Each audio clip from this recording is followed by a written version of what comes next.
دكتور شيرين هي كانت بعتالي المحاضرة بتاعتها ريكوردد فيديو، بس هي هتكون معانا موجودة في البانل وكل حاجة، بس عشان فيديو وايز الشبكة عندها مش قوية بما فيه الكفاية. فهو بس الجزئية دي أنا هضطر إن أنا أعمل لها شير من طرفي إذا أمكن. هل صوتي مسموع حضرتك ولا مش قوي؟ لا، صوتك بعيد جدا يا دكتور احمد، صوتك بعيد جدا. يعني حاول تقرب من المايك شويه يعني. ماشي.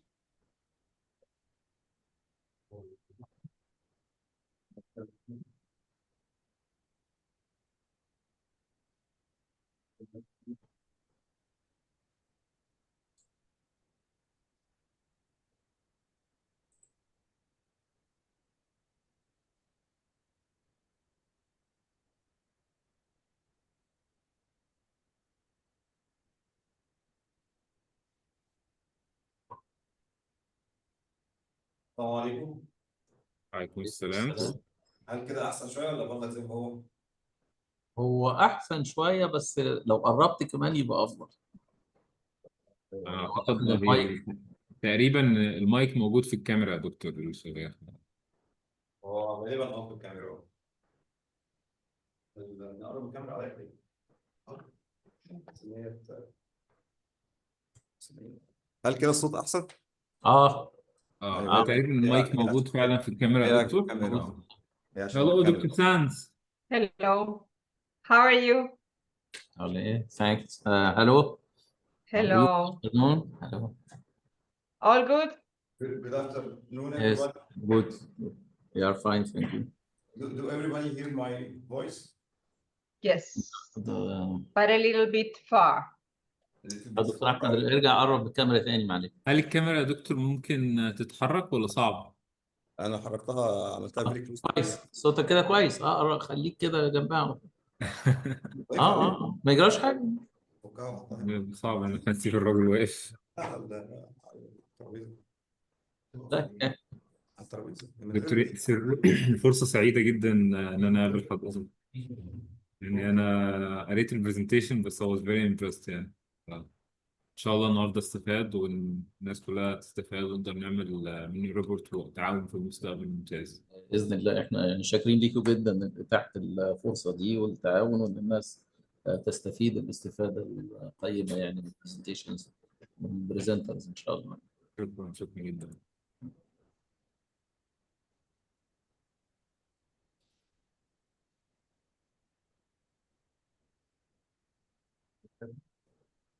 Okay, we can start now. Let's start.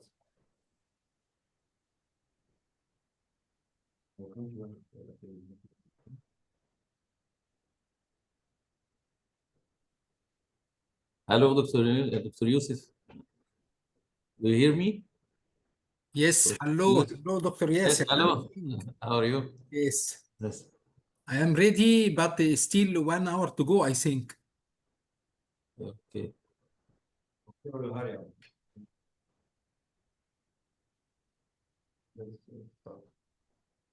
بص لا مش دي اول واحده بس دي مش اول واحده بس في واحده. I think we can start. Yeah. Yeah.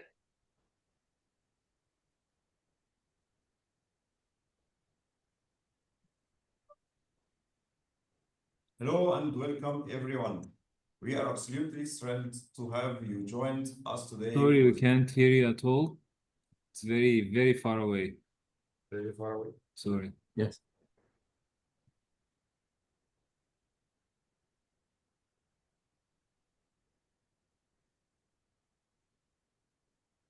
What about this now? Is it okay? Or it's still far?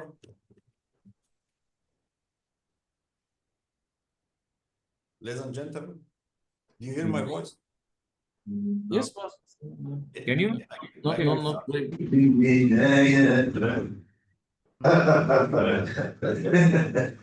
لسه واحد بعت لي مرتين الدنيا برضه انا وقفت بتاع فاكرني محمد ايه الاخبار؟ سالم كانوا هتقول يعني شفت بس Excuse me, can we mute our شخصيا Can we use- ده كان شاذ في Would you please mute Professor Muhammad? Okay, thank you. would you please mute your microphone so we can start? Maybe this is it's causing some. I think no need for your camera. You can we hear you if you are near from the mic. Okay, so hello and welcome everyone. Is my voice clear? Is it okay? I can start? Yeah, please. Okay, yes. Okay, everyone. We are absolutely thrilled to have you join us today for this exciting webinar. Whether you are tuning in from across the globe or just joining from Egypt, thank you for making the time to be here. My name is Ahmed Anwar. I'm a researcher at the Construction Research Institute belonging to the National Water Research Center, and I'll be the host for today's session. Over the next 2 hours, we will be diving into a very attractive and interesting topic entitled Egypt's Water Heritage from Ancient Times to Modern Innovation, exploring insights that we hope will spark ideas, answer questions, and maybe even challenge your perspective. Luckily, this webinar is bringing experts from engineering, archaeology, history and heritage, conservation and water management to exchange with us some of their experience related to the subjects under discussion. In fact, Egypt's mastery of hydraulic engineering spans millennia, from ancient basin irrigation to modern mega dams. Here is a compelling overview of both ancient and modern hydraulic structures that shaped Egypt's landscape and legacy. Egypt has profound relationship with the River Nile. Egypt has been described as a gift of Nile. In fact, this session is organized by the National Water Research Center, NWRC, and the Construction Research Institute in collaboration with the UNESCO Regional Office in Cairo. Before we start, let me give a brief note about NWRC and the CRI and Construction Research Institute. NWRC plays an important role in both national and regional base. The National Water Research Center stands today as Egypt's premier scientific institution for water resources research and one of the most influential research centers in the Middle East and Africa. Established in 1975, NWRC has played a central role in shaping Egypt's water policy, supporting the country's major national projects and serving as a trusted source of knowledge for sustainable water resource development. CRI is one of the esteemed institutes belonging to NWRC. CRI is dealing with assessment, rehabilitation, and optimum designing of hydraulic structures, including soil investigation, selecting the best material for construction, as well as evaluation of the expected dynamic forces. These activities are carried out through 4 research departments in CRI. They are namely Geotechnical Department, Irrigation Modeling Department, Material Department, and Structural Dynamic Department. Now, please join me in extending a warm welcome to our distinguished panel and esteemed audience. We look forward to their insights and the engaging discussions ahead. Now, let me introduce our experts from the UNESCO we have today. Dr. Nouria Sanz is the Regional Director, UNESCO Regional Office for Egypt and Sudan. Dr. Bashir Imam, Senior Program Specialist and Regional Hydrologist for the Arab States UNESCO Regional Office for Egypt and Sudan. And Dr. Abdelaziz Zaki, National Professional Official and Regional Hydrologist, UNESCO Regional Office for Egypt and Sudan. And Mr. Ahmed Sakana, Consultant for Intersectional Projects, UNESCO Regional Office for Egypt. It will be a great honor to hear a self-introduction from each of them, of these esteemed experts, if they are joining us. So can you give a brief bio for yourself?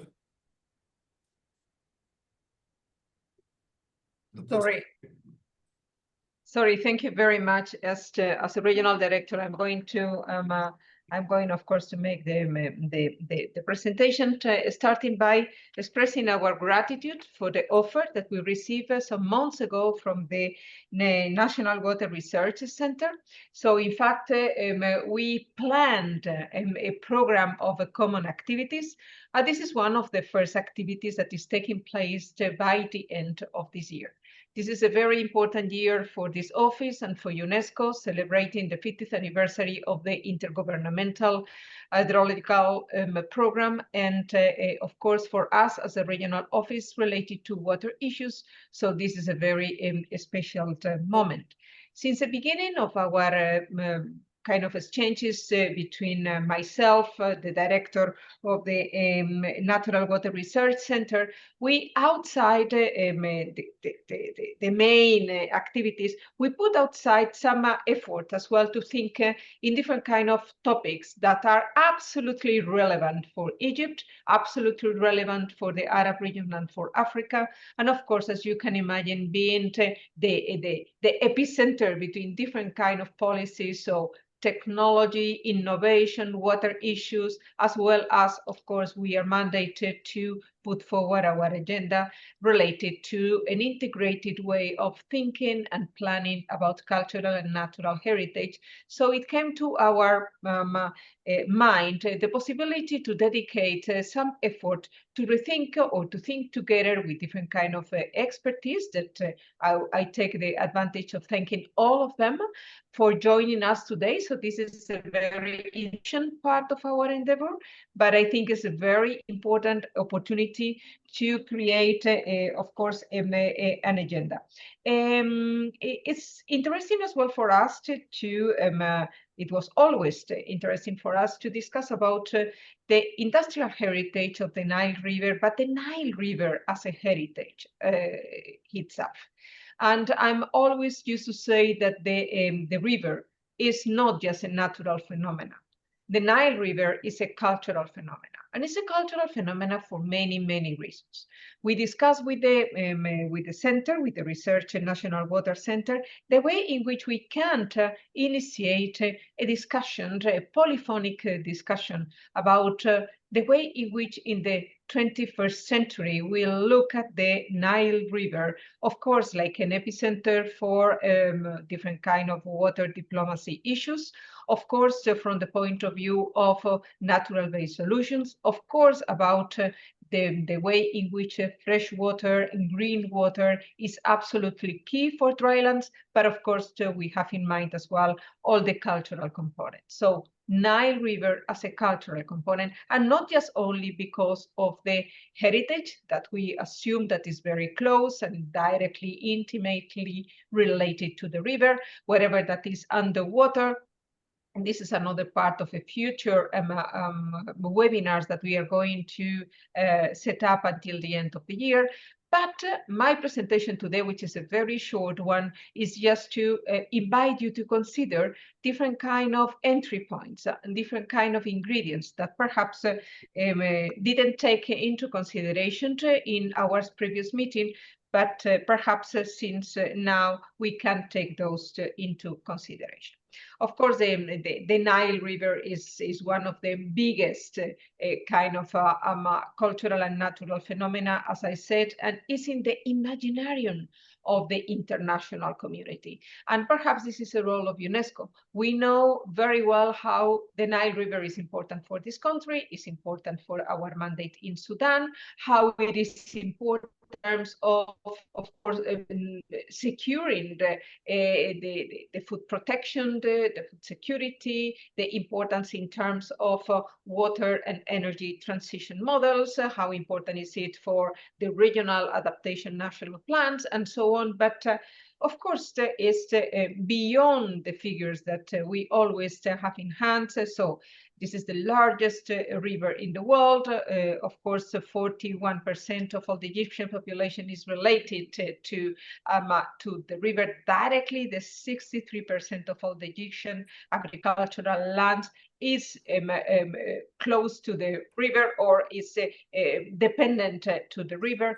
And of course, the 40% of all the aviation industries depend on that.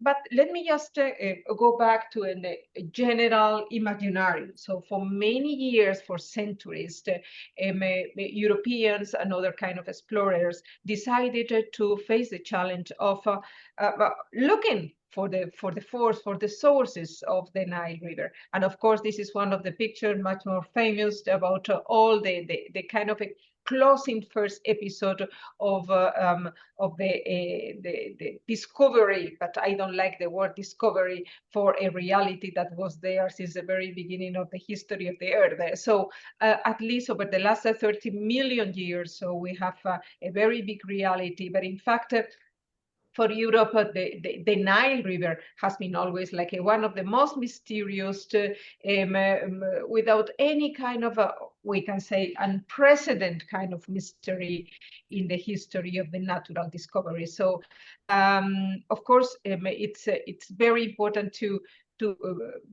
understand that it has been a substantial part of the Nile River beyond whatever kind of industrial heritage endeavor. It's part of the worldwide imaginarium. That is my point here. I don't know if you remember or if you have ever visited one sanctuary which is very close to Rome, but for me was astonishing to discover that the biggest ever mosaic about the Nile River, at least the one that remains until now, is this in Pranestina. So the picture looks beautiful, but small, little, but it's not the case. So it's more than 150 square meters of the Nile representation during the Roman period.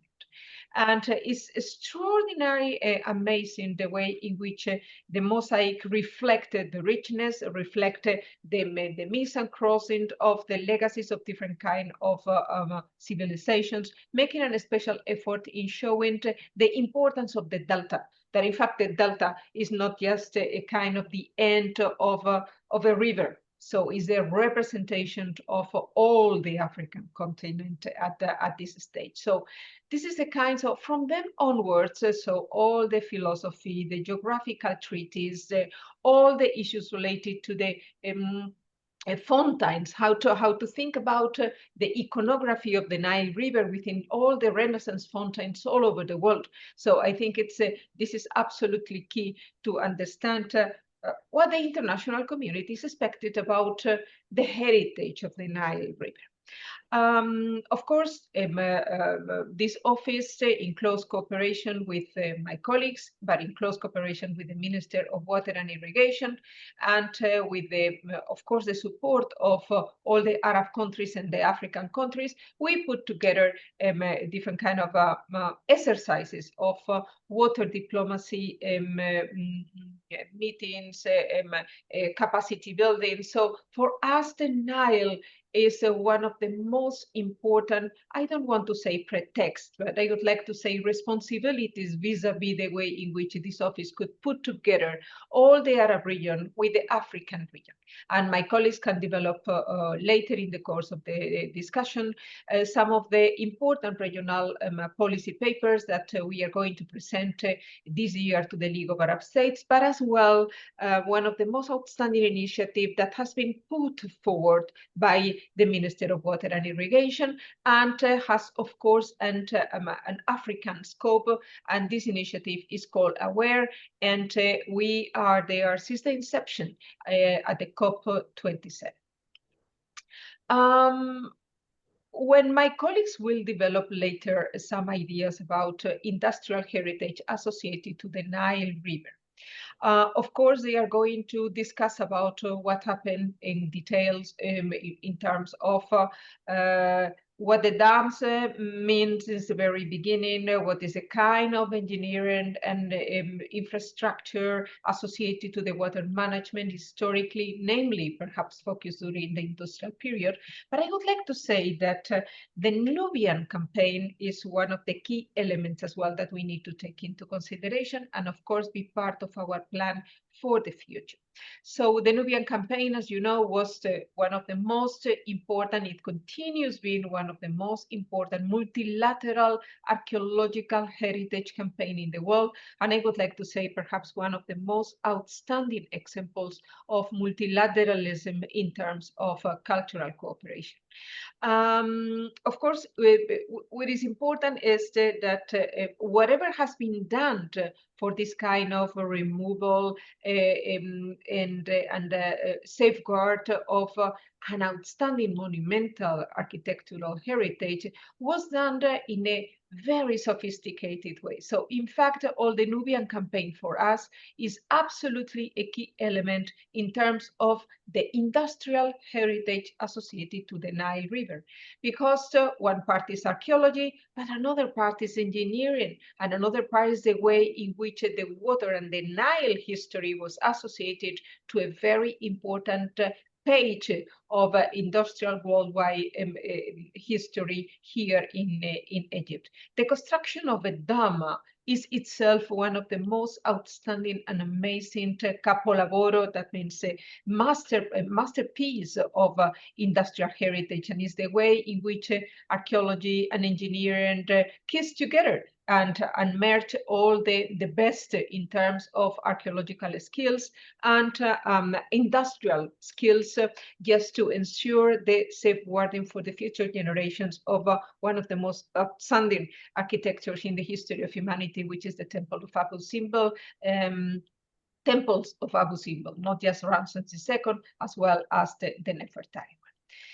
I would like, yes, of course, mentioning that whatever that is a cultural heritage inscribed by UNESCO, by the government of Egypt in the World Heritage List, of course, is associated to water. So we cannot discuss about the outstanding universal value of all the pyramids landscape without taking into consideration the relationship with the river. This is absolutely fabulous, and this is absolutely obvious. And of course, the water management, water relationship continues being a challenge even for the in current times. And water is everywhere in all the World Heritage associated in Egypt. This is a case of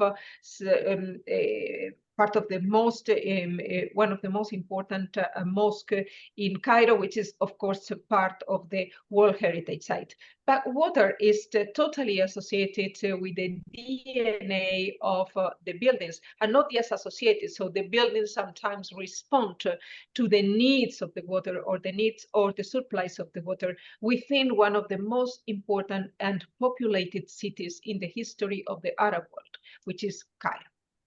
Of course, all the relationship with the Bab and all the relationship with the Sabils are absolutely key. This is the city in which we are living now. And I'm living and I'm seeing this kind of image every day. And in fact, what it's impressed me a lot is that the different kind of history of bridges are the history of different kind of centuries. At least over the last 2 centuries, we have the reflected today, the contemporary and the current reflected on all of this industrial heritage. This is not in a museum. This is just our daily life. And perhaps we do not think, or we do not look at that like a reflect or a result of a very, very long and lasting accumulated knowledge of the management of the water. Another important issue that we need to reflect upon is that we have different kind of sites, which are tentative list sites. Is the case, for example, of El Fayum. And in the case of El Fayum, we have, of course, the different kind of relationships with the different. 1 second. I'm just share the right. I did not. No, this now is working correctly. It just did not share the previous photo. The previous one? Yeah. Okay, thank you. Sorry. Thank you very much, Ahmed. So in the case of the Fayum Oasis, we have different kind of structures, and we need, of course, to think about the way in which industrial heritage and non-industrial heritage, but let's say engineer and water heritage is important to take into consideration, and we need your skills on how to better present this kind of nomination and candidature dossier when of course, there are different kind of engineer structure that came back for the very, very early times. I cannot pass this way.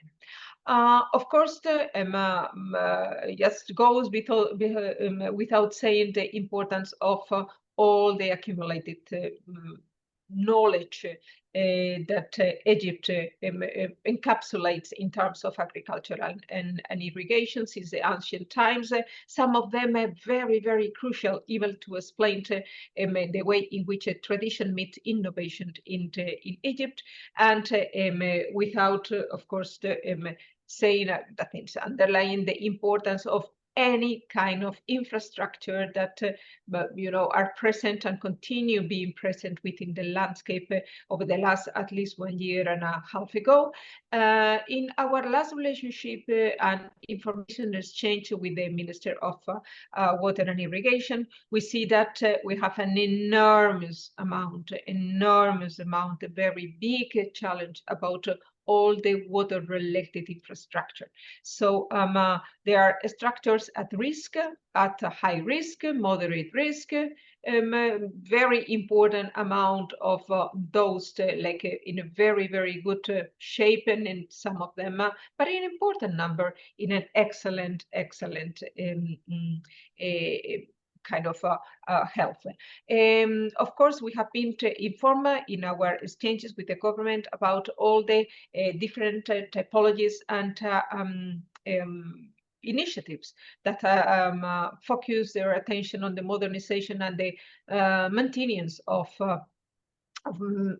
enormous amount of hydraulic systems and drainage system. Of course, a new project that needed to take, of course, on board all the experiences of the ancient dams is the case of the High Aswan Dam. The total investment is really great, and that could be, of course, important to think about the way in which industrial heritage needs to meet needs really meeting this kind of new approaches, not just in terms of landscape, but in terms of efficiency, and both key for a transition energetic transition plan. We have been, of course, astonished about the figures. So more than 33,000 kilometers of canals and 22,000 of drainages only in the Delta region. So the periodic maintenance and cleaning is absolutely key, just for this one, which is one of the most biggest and important deltas on the earth, and of course that have different kind of implications vis-a-vis what is going to upstreaming. And my last picture is just to, of course, to remember this, that whatever that we have, that we see as a water front, as a Nile urban image, is of course a part of a outstanding remaining vestige and trace of an enormous accumulative and huge knowledge that the history of civilizations have accumulated in our town in Cairo nowadays. So from here, I think that we feel responsible about not just to learn more, but to preserve better. And this is as well the main objective of today's discussion. The appetite or the intention of the regional UNESCO office in Cairo is just to start this process and to see the way in which we can really support a national policy that could be even important in terms of regional policy on how to better preserve the integrated knowledge and the integrated heritage that the Nile River represents today. Thank you very much. I stop my presentation here. Thanks a lot. Thank you very much, Dr. Saad, for your nice and informative presentation. Of course, Egypt's hydraulic heritage is not just about survival, it's about integrity. From ancient control to modern water management, the Nile remains the lifeblood of Egypt's civilizations. And now, let me add that we have a fantastic lineups of speakers who bring a wealth of experience and knowledge. We also encourage you to engage, ask questions, and share thoughts, and make the most of this interactive experience. I am pleased to share the comprehensive plan of this webinar of today.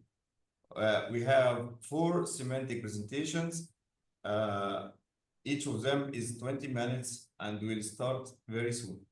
Before we begin, just a quick note, please feel free to use the chat box to connect with fellow attendees or drop your questions. We will have a questions and answer session at the end. So keep those queries coming. So let's get started and enjoy the journey ahead. And now, thank you so much for this interesting speech. And we are going to the main presentations. Ladies and gentlemen, it's my distinct honor to introduce our esteemed speaker for today's webinar. Each of them brings a wealth of experience, insight, and dedication to the topic at hand, and we are privileged to have them with us today. First, we welcome Dr. Shireen Mohammed Amin. She is a visiting professor of Heritage and Museum Studies at Helwan University. She is a UNESCO Chair Member for Heritage Education. She was a postdoctoral fellow in Heritage Research and Conservation, UNESCO Kingdoms Institute, Kingdom of Saudi Arabia, during the academic year 2023-2024. She obtained her PhD degree from Helwan University from Cairo in 2022. Professional-wise, she is a curator at the Egyptian Museum and head of Scientific Research Department, Scientific Office in Cairo from 2024 until now.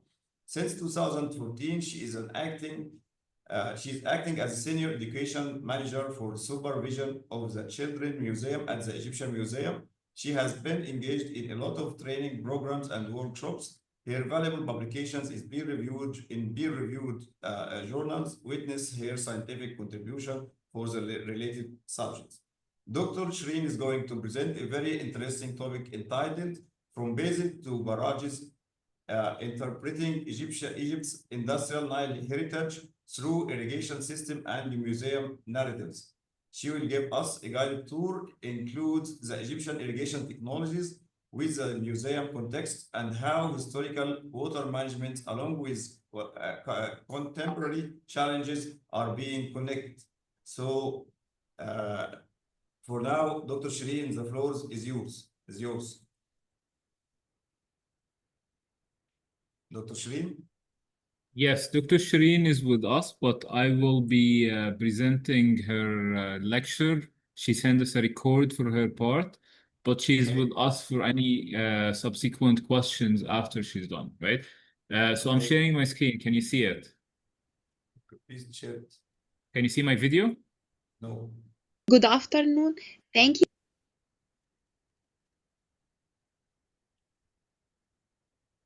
Okay. Cannot see. Yes. For inviting me. Okay, I'm gonna start the lecture by Dr. Shireen. I'm just sharing it for her.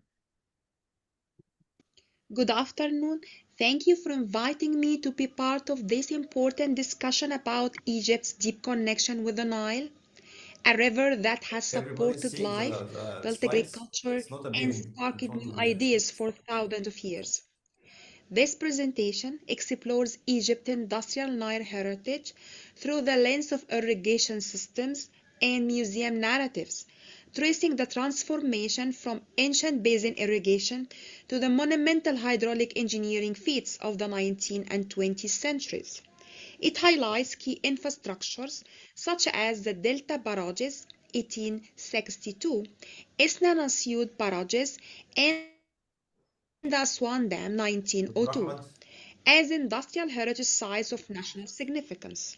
please These unmute your structures, microphone. managed by the Ministry of Water Resources and Irrigation, reflects Egypt's commitment to water management, Ahmed, agricultural we are not hearing development, anything actually. and technological innovation.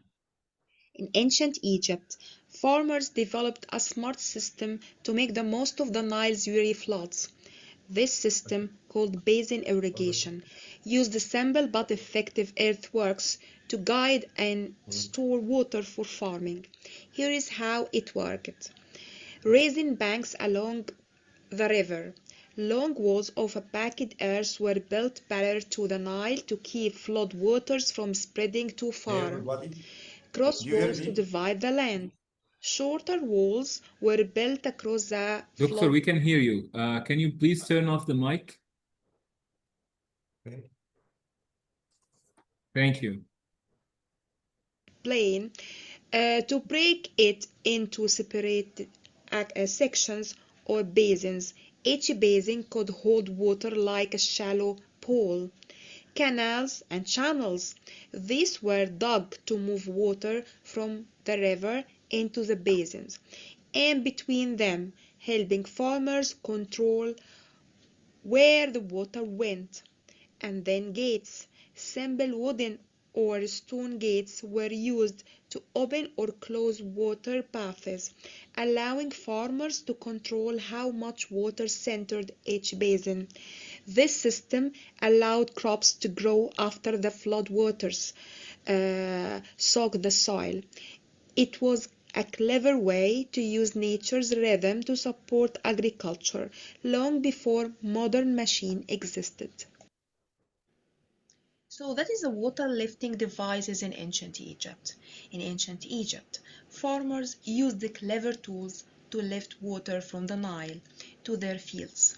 The shadoof, one of the oldest devices, was a simple lever system used to move water up to 6 meters high, perfect for helping with basin irrigation. Later, during the Ptolemaic period, the saqya was introduced. This wheel-like device, powered by animals, could lift water over 10 meters and was used for steady irrigation throughout the year. Around the same time, the Archimedes screw appeared. It was a spiral-shaped tool that could raise water 3 to 4 meters and was useful for both drying the lands and watering the crops. Each tool played a key role in Egypt's agricultural success, adapting to different needs and landscape. Visual representations in tombs provide invaluable evidence of ancient Egyptian irrigation practices. A notable example from the tomb of Rekhmira, Dynasty 18, New Kingdom of the Egyptian history, around 1400 BC, shows brick makers obtaining water from the pole, demonstrating water management techniques. While this specific scene illustrates water used for construction rather than irrigation, similar artistic representations throughout the Egyptian history depict the operation of shadoofs, canal maintenance, and agricultural activities. And you are seeing here the brick makers getting water from a pool, a tomb of Rekhmira, the collection of Metropolitan Museum, and wooden models made by the local carpenters back to 1927 at the British Museum. The Nile meters and inscription evidence. The best preserved examples include the Nile meters of Elephantine Island in Aswan and the 9th century Nile meters on Rawda Island in Cairo, which replaced aerial structures. The later structure features a Kufic inscription of Quranic verses specifically selected for their references to water's living-giving properties, demonstrating the continuing importance of flood prediction in Egyptian agriculture. The Nile meter of Sati Temple on the Elephantine Island is one of the oldest Nile meters in Egypt, comprising of a simple staircase corridor that descended towards the Nile. It was last reconstructed in Roman times and still in use as late as the 19th century. So that is the details of Nile meters of Salted Temple in Elephantine. There are 90 steps that lead down to the river, are marked with Arabic, Roman, and hieroglyphics numerals. Visible at the water's edge are inscriptions carved deeply into the rock during the 17th dynasty. The Elephantine Nile meter has been dated to the Roman times with markings in cubes. The Nile meters was rediscovered in 1822, and after centuries of neglect it was brought back into use in 1870 by one of the important figure, astronomer Muhammad Bey. The marble slabs date to this time, and the new scale was established, and Khedive Ismail recorded the repairs in French and Arabic on the eastern wall of the stairway. And here one of the earliest archaeological evidences, the Palermo stone. That dating to the 5th dynasty of the ancient Egyptian history around 2400 BC, recorded Nile flood levels using cubes measurements, indicating the early development of centralized flood monitoring. These measurements were not merely practical, they determined tax levels, as a good flood meant higher agricultural yields and of course higher tax revenues. And that is the Palermo stone from Italy, and there is some pieces in the Petri Museum and at the Egyptian Museum in Cairo. The 19th century Egyptian modernization, irrigation engineering, and agricultural transformation. The early 19th century marked a profound transformation in Egypt's agricultural practices, driven by Muhammad Ali Pasha's ambitious modernization campaign. Following his rise to power in 1805, Muhammad Ali sought to strengthen Egypt's economy and build a modern state capable of resisting foreign domination. His strategy centered on agriculture commercialization, particularly through expansion of cash crops like cotton and sugarcane for export markets. This required a fundamental shift from the traditional basin irrigation system that had dominated Egyptian agriculture since pharaonic times to a perennial irrigation system that could support summer cultivation when the Nile waters were at their lowest. Muhammad Ali's modernization initiative, administrative and technical foundations. So that is the main topic. And now, Muhammad Ali established a centralized administration to plan his modernization projects, including the creation of the Department of the Public Works in 1836. This institution became Egypt's primary engineering body, responsible for designing and constructing irrigation works across the country to supply technical expertise. Muhammad Ali relied heavily on European engineers, particularly French specialists who had gained experience during Napoleon's expedition to Egypt in 1798 to 1801. He appointed Pascal Coste as chief engineer for Lower Egypt in 1818 and established the Mohandis-Khana School of Engineering in 1820 to train Egyptian technicians in modern engineering methods. And now with key infrastructure project, the Mahmoudiyya Canal in 1818. The Mahmoudiyya Canal was Muhammad Ali's first major irrigation project, designed to connect Alexandria directly to the Nile River and provide the city with fresh water. Initially assigned to Turkish engineer Shakir Effendi, the project encountered technical difficulties that led to Muhammad Ali's appointing French engineer Pascal Coste to complete it. The 80-kilometer canal enabled commercial navigation between the Mediterranean and the Egyptian heartland, while supplying Alexandria with the Nile water for the first time in the history. Though primarily designed for transportation rather than irrigation, it established important precedents for large-scale hydraulic engineering projects in Egypt.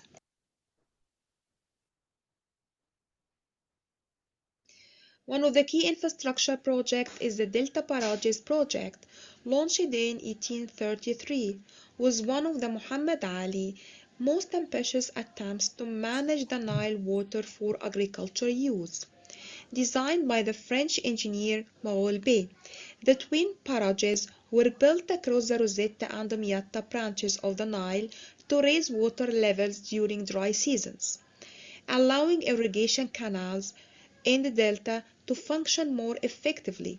However, the project faced serious technical difficulties and financial strain, costing around 3 million Egyptian pounds over nearly 2 decades. When the barrages were completed in 1862 under Muhammad Ali's successor, engineers discovered that the foundations were unstable because they had been built in flowing water, which had eroded the mortar. Although the initial construction was flawed, the idea itself was sound.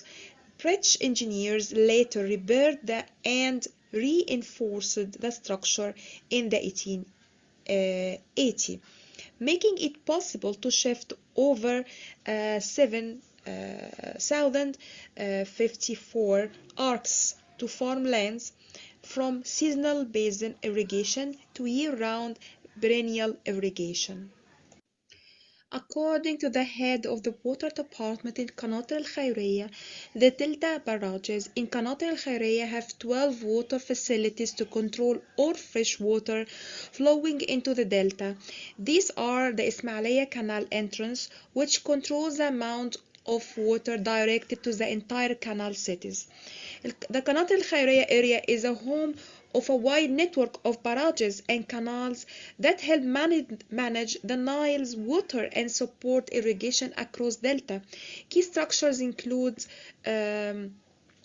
from رياح التوفيق barrage serving Banha, Gharbiyya and Daqahliya, Dimyata branch barrages including Zifta and Edfina at the Mediterranean Sea, and Rashid branch barrages, and from Riyah al-Munufi and Riyah al-Bihiri and Nasir barrages. Most of these facilities were built during the reign of Muhammad Ali and his successors. Later, the Ministry of Irrigation added modern structures to improve water flow and irrigation, such as new Damietta barrages in 1930 and new Rashid barrage.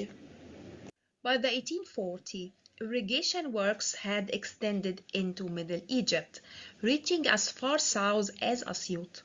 The development was systematically planned, with the Department of Public Works coordinating projects throughout the Nile Valley. The most significant advancement came within the building of the first Aswan Dam in 1899, which provided massive water storage capacity that fundamentally transformed irrigation possibilities. Though constructed after Muhammad Ali's death, this project represented the culmination of his vision for complete control over the Nile's waters. Over time, Egypt's irrigation network developed into a well-organized water system. Barrages helped control the level of water in the Nile. Canals carried water to different farming areas, and drainage systems removed extra water to stop the land from becoming too wet or salty. Egypt's hydroelectric infrastructure reflects a century-long journey of engineering, innovation, national development, and strategic water management. The following stations are key industrial evidence in this legacy. Naga Hammadi Hydropower Station, original barrage built in 1930. It enhances irrigation and navigation in Upper Egypt while generating electricity. Asyut Hydropower Station, original barrage constructed between 1898 till 1903. It improves water flow into the Ibrahimiyya Canal and enhances navigation and irrigation across 4 governorates. Represents Egypt's largest water project north of the High Dam. And the hydraulic power station in Fayoum is Al Azab Station, which was inaugurated by King Fouad in 1927. And Al Azab Station was later completed by Al Mukhtalita Hydraulic Power Station, built in 1936 and opened in 1940, which used 7 waterfalls to generate electricity. The physical evidence of the 19th century irrigation modernization remains visible throughout Egypt. The delta barrages still stand at the apex of the delta north of Cairo. The original structures features impressive architectural elements, including fortifications with the towers reflecting the monumental values that Muhammad Ali sought for his projects. The Rosetta section as well measured 465 meters with 61 arches, while the Meta section extended 535 meters with 71 arches. The Mahmoudiyya Canal continues to function as both a navigation route and water supply channel for Alexandria. The archives of French engineering campaigns such as Vevsley and Kale contain valuable information about their involvement in Egyptian irrigation project and the sugar factory construction during the Khedive era. Here are surviving structures and historical documentation in Qanat al-Khairiyya today. And the map shows a section of Al-Minya province with the factory site of Matai in Bani Mazar and the irrigation area of Ibrahimiyya Canal as well. And all this actually is one of the valuable sources of the historical documentation. And now is the museum's role in interpreting Egypt's industrial Nile heritage. The Irrigation Museum, located in the heart of the Qanat al-Khairiyya Gardens in the Qalyubiyya Governorate, stands as a testament to Egypt's pioneering role in hydraulic engineering and water management. Its origins trace back to the mid-19th century, following the construction of the original Muhammad Ali barrages. Initially housed a modest exhibition hall, and the museum featured simple models and diagrams illustrating early irrigation techniques and Nile-based waterworks. As Egypt's irrigation network expanded with the construction of the new delta barrages and additional Nile barrages, the museum was reimagined to reflect the scale and ambitions of these national projects. In 1957, under the leadership of President Gamal Abdel Nasser, the museum was officially opened as a Revolution Museum, symbolizing the transformative power of state-led development and technological progress. In 2006, a major innovation and modernization initiative was launched to modernize the museum infrastructure and enhance its educational offerings. What you're seeing right now is one of the education programs for children in the Irrigation Museum in Al Qalyubiyya. Another museum in القليوبية in القناة الخيرية is the Child Museum for Water Sciences, and the museum is divided into different zones, each teaching something important about water. The water cycle zone shows how water moves through nature and forming clouds, raining, and soaking into the ground. Water treatment zone explains how dirty water becomes clean using filters, chemicals, and special machines, and visitors can try simple experiments. And there is a water conservation zone, teaches how to save water using smart farming tools, rain collectors, and water saving devices. And water health zone talks about how clean water keeps people healthy and how dirty water can cause illness, and visitors learn how to test water as well. And there is water technology zone, displays new inventions like eco-friendly machines and solar-powered water systems. And there is a children play area, a fun space with water games and activities that help kids learn through play.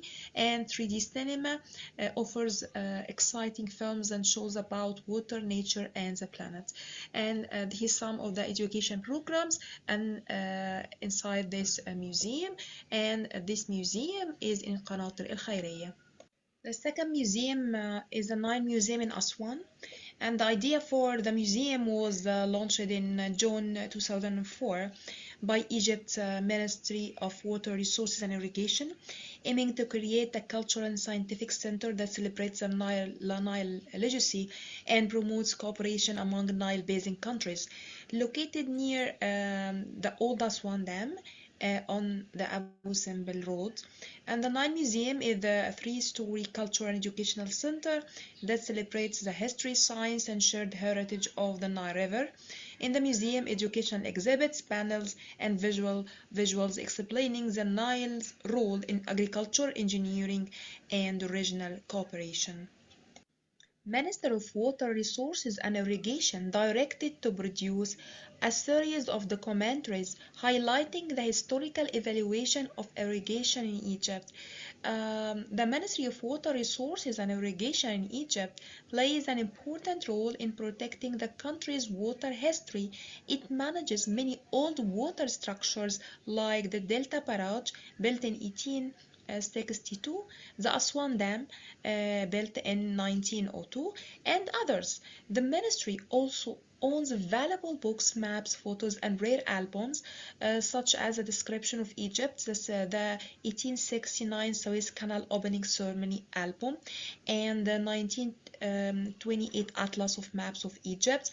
These resources make the ministry the perfect leader to create documentary series that tells the story of irrigation in Egypt from ancient times to modern engineering.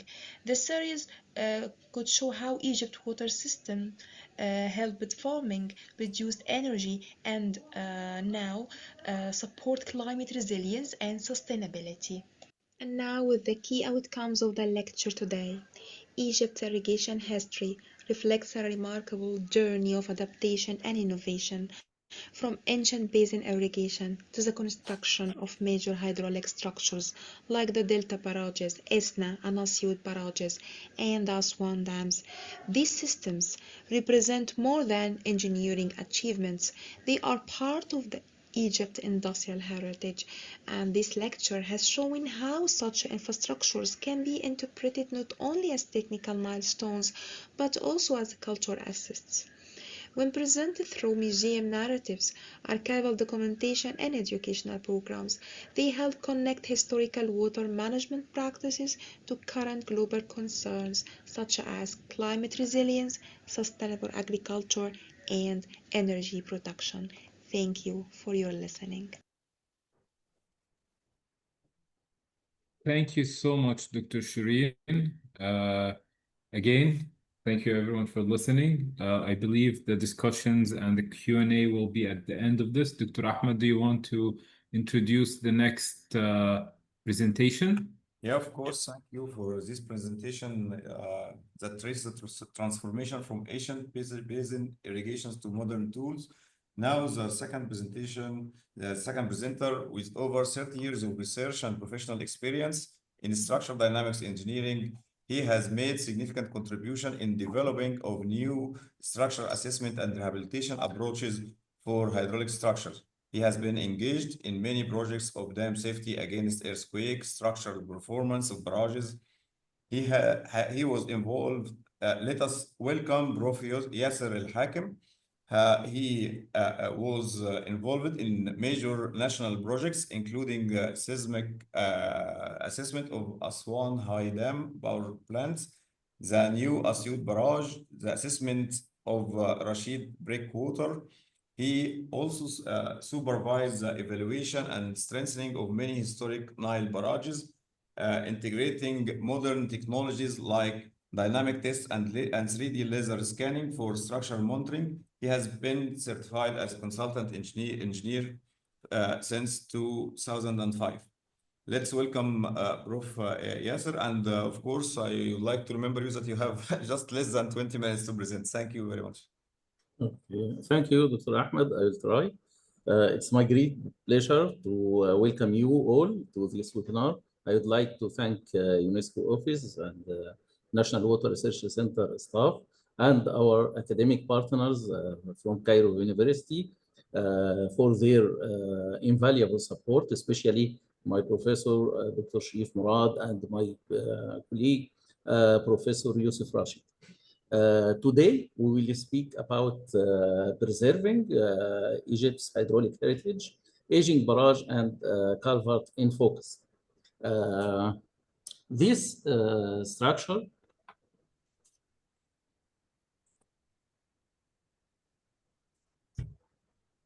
these structures are more than engineering works.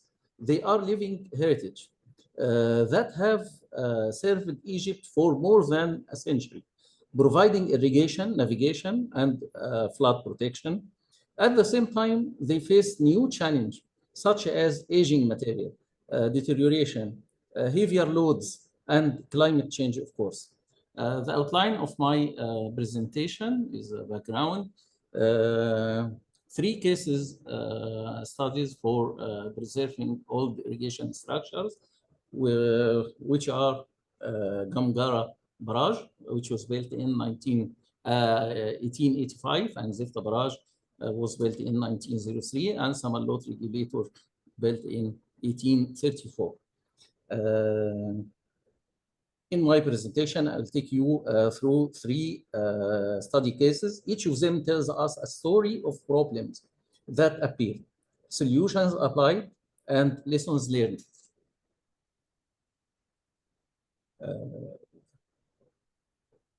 As we start, please keep in mind the importance of these old structures for both engineering and culture. This slide gives us the general picture of why preservation is essential. Hydraulic structures such as barrages and culverts are vital for water management in Egypt through the Nile River and its branches. Many are more than a century old and is still working till now. They are both engineering assets and cultural heritage requiring preservation.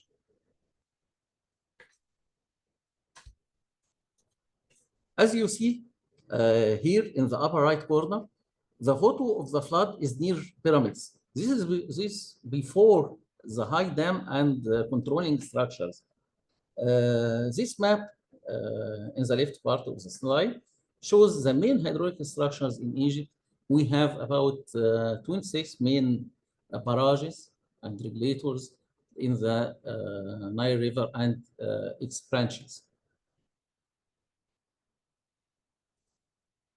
These are examples of main barrages. As we start, please keep in mind the importance of these old structures.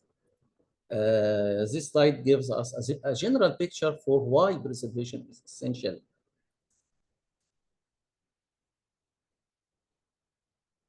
And why preserve all the hydraulic structures. Examples of old barrages, it's like Edfina barrages in the left upper corner, old Asyut barrages, the Wood Group, Delta Barrage, Many of them, as I said, are still working till now. Why preserve all the hydraulic structures? Essential, they are essential for irrigation, navigation, and flood protection. Replacement is very expensive and disruptive. Culture and historical value as living heritage.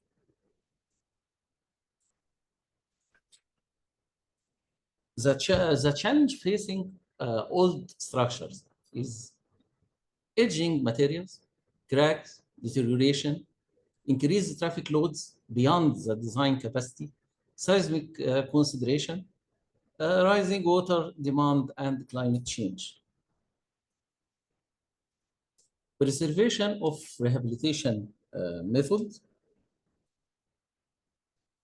Investigation of these barrages include soil and material tests.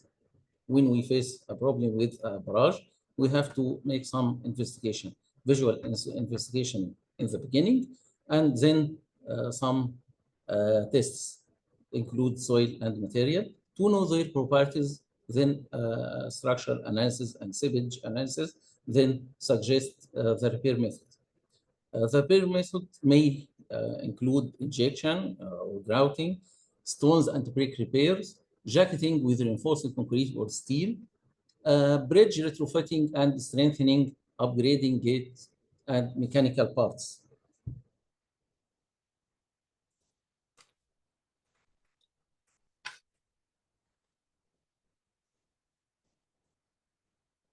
This barrage, called Gamgara Barrage, which was built in 1885, and it's still working till now. I want you to notice the heavy truck loads in the upper photo. Of course, it's very far beyond the original design, because I think that the original design is a very light car or pulled by animals like carreta or something like this. This case was very good example for cooperation between private sector, mineral water company, which funded the strengthening of this barrage because they use the barrage as a bridge and they want their heavy trucks to go through this barrage, as you see in this photo.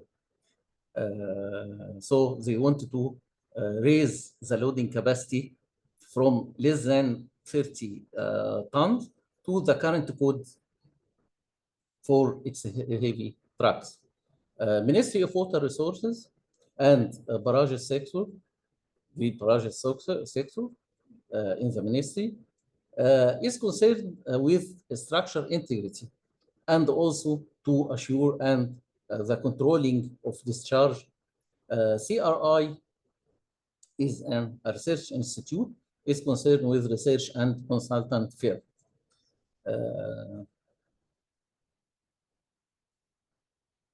As you see here, you can see the cracks and the deterioration of brick walls, also the concrete and the steel before intervention.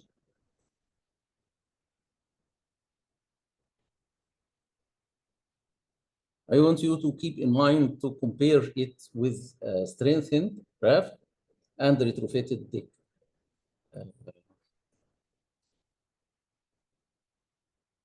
This barrage consists of 6 vents and sluice gates and a navigation lock. They are exposed to heavy truck loads. Rehabilitation included increasing of raft thickness, micropiles, and bridge retrofitting.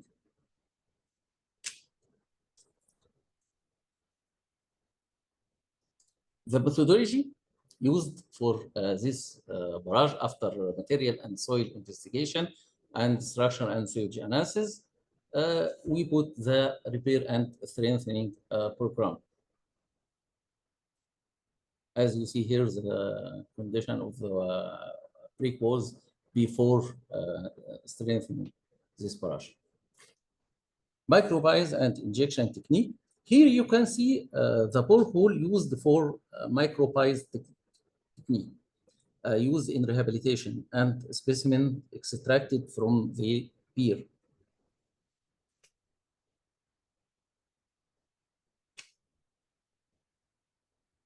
This photos show the raft thickness or increasing the thickness of the raft, and the other photo in the right show the navigation log during jacketing and after retrofitting.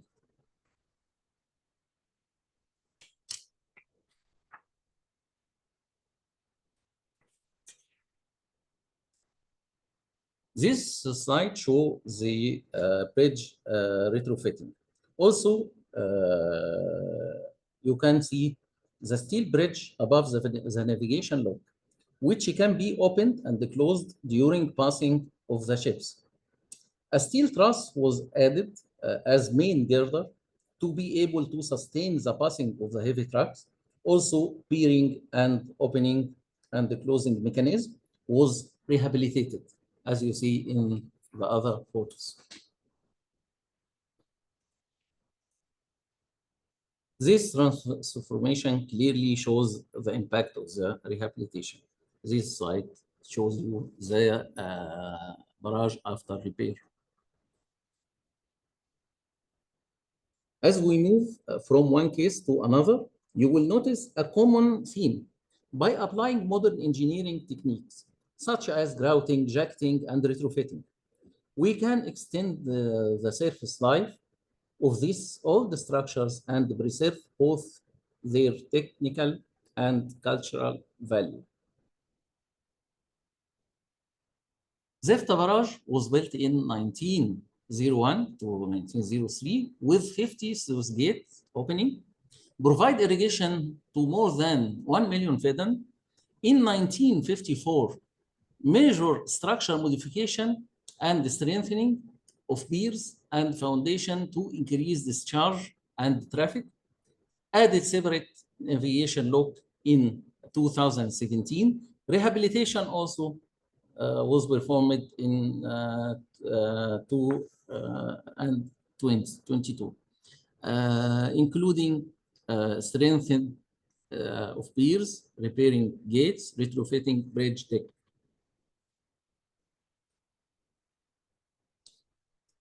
This barrage, the people said 50 eyes barrage because it has 50 vents.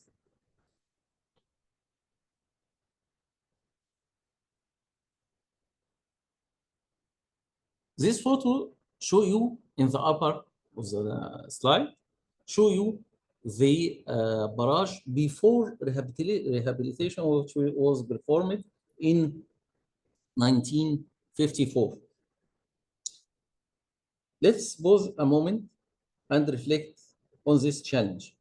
To sustain the increased discharge and the traffic loads, it is exposed to more major modification at that time. The length of the foundation and the pier were increased, as you see in the lower photo.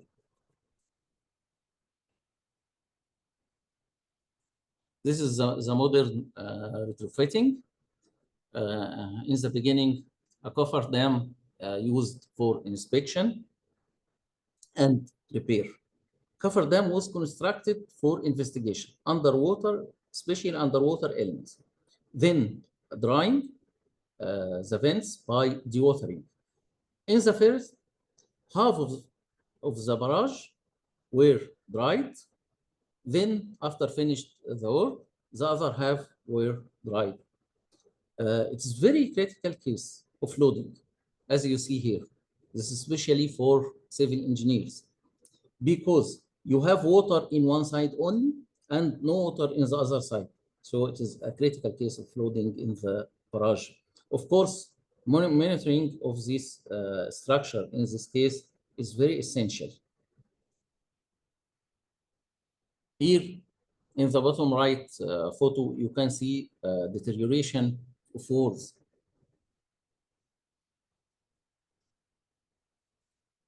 This slide show you the injection. Here is the injection borehole locations in the upper photo, and the specimen extracted from the hole in the bottom photo. And this is the hole, as you see. This slide show you the rehabilitation of wall, and I invite you to consider how similar problems might appear in the other structures.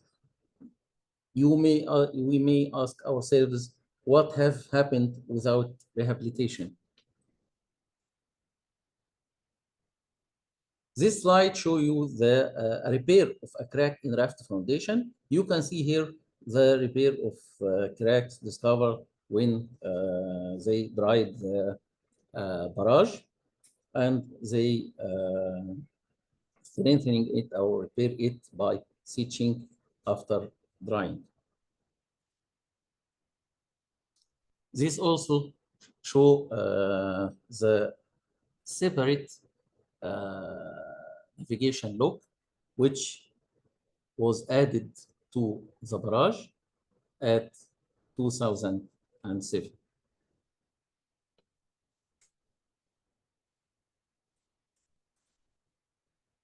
Now, let us move to the next case, or the final case study, which is Samalot regulator. Samalot regulator was built in 1834 to carry water from Ibrahimiyya Canal to Samalot Canal. It's crossing the main railway of Upper Egypt. This regulator is under the main railway. It was built from brick masonry and two vents subjected to heavy train loads nowadays. Rehabilitation include reinforced concrete jacketing, shotcrete lining, strengthening, ensure safety under modern loads.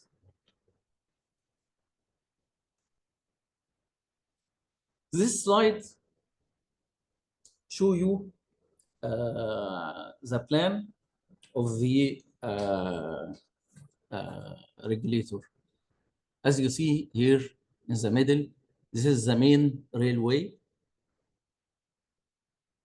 and in the left is left. This is upstream, and in the right, this is Samalot Canal. In the left, this is Ibrahimiyya Canal, and Samalot Canal in the right.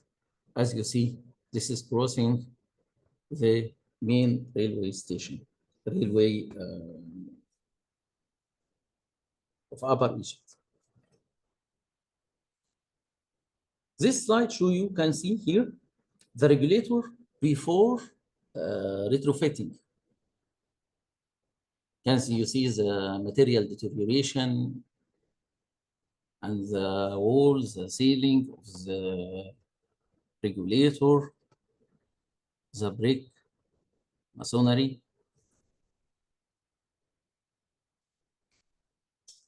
The methodology is to use jacketing technique to strengthen this regulator.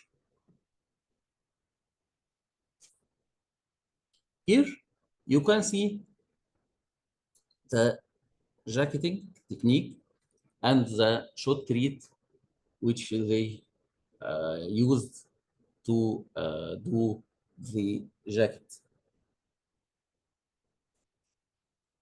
These photos while strengthening or while repair.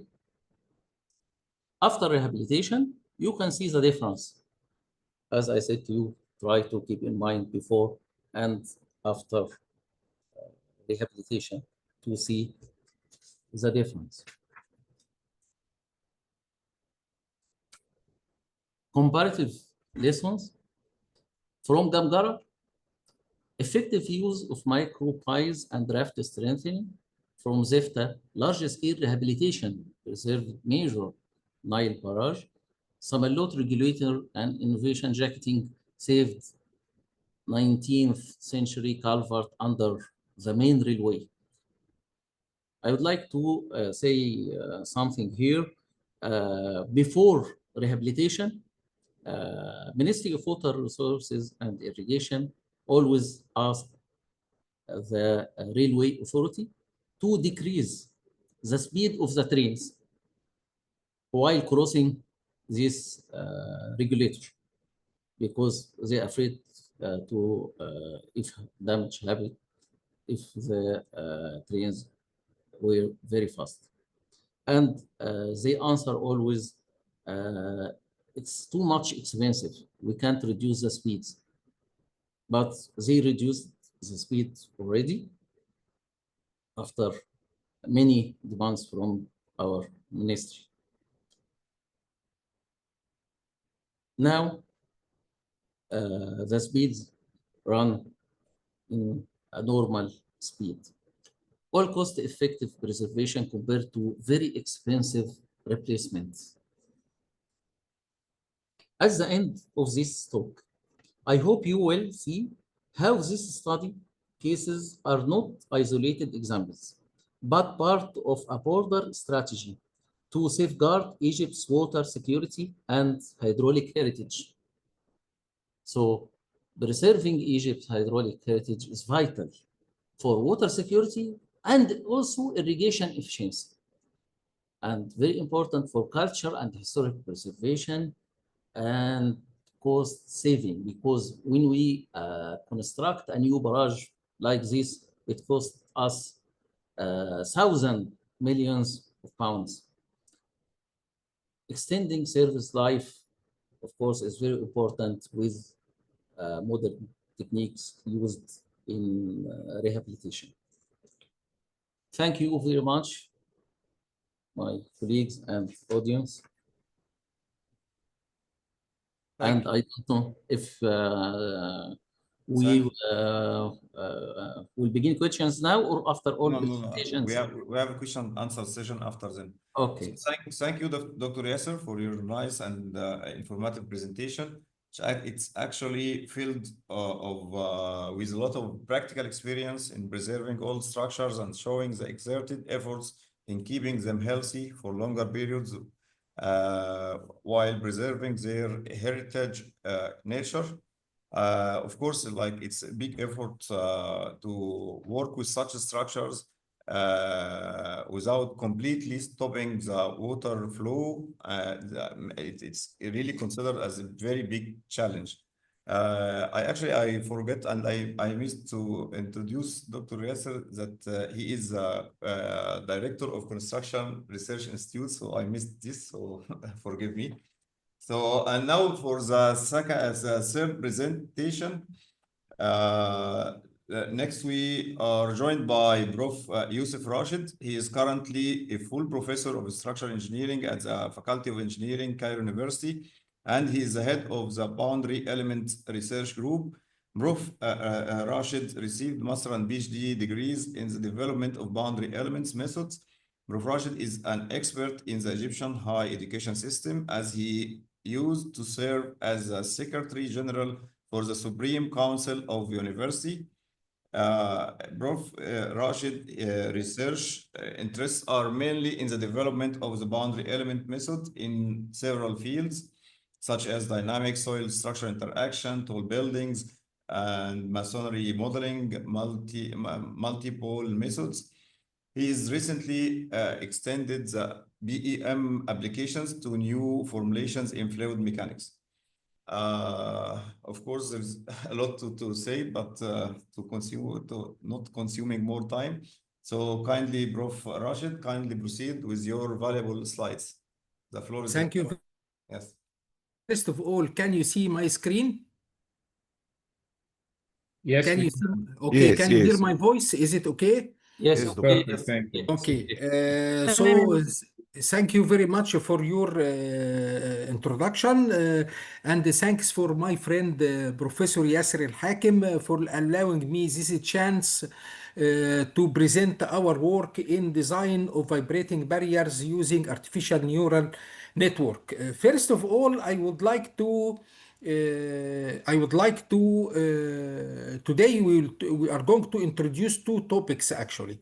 First of all, what is vibrating barriers, and how can we use a neural network to design these vibrating barriers? Vibrating barriers is a simple device consist of mass spring system located outside any structure or monument or any kind of buildings away from it.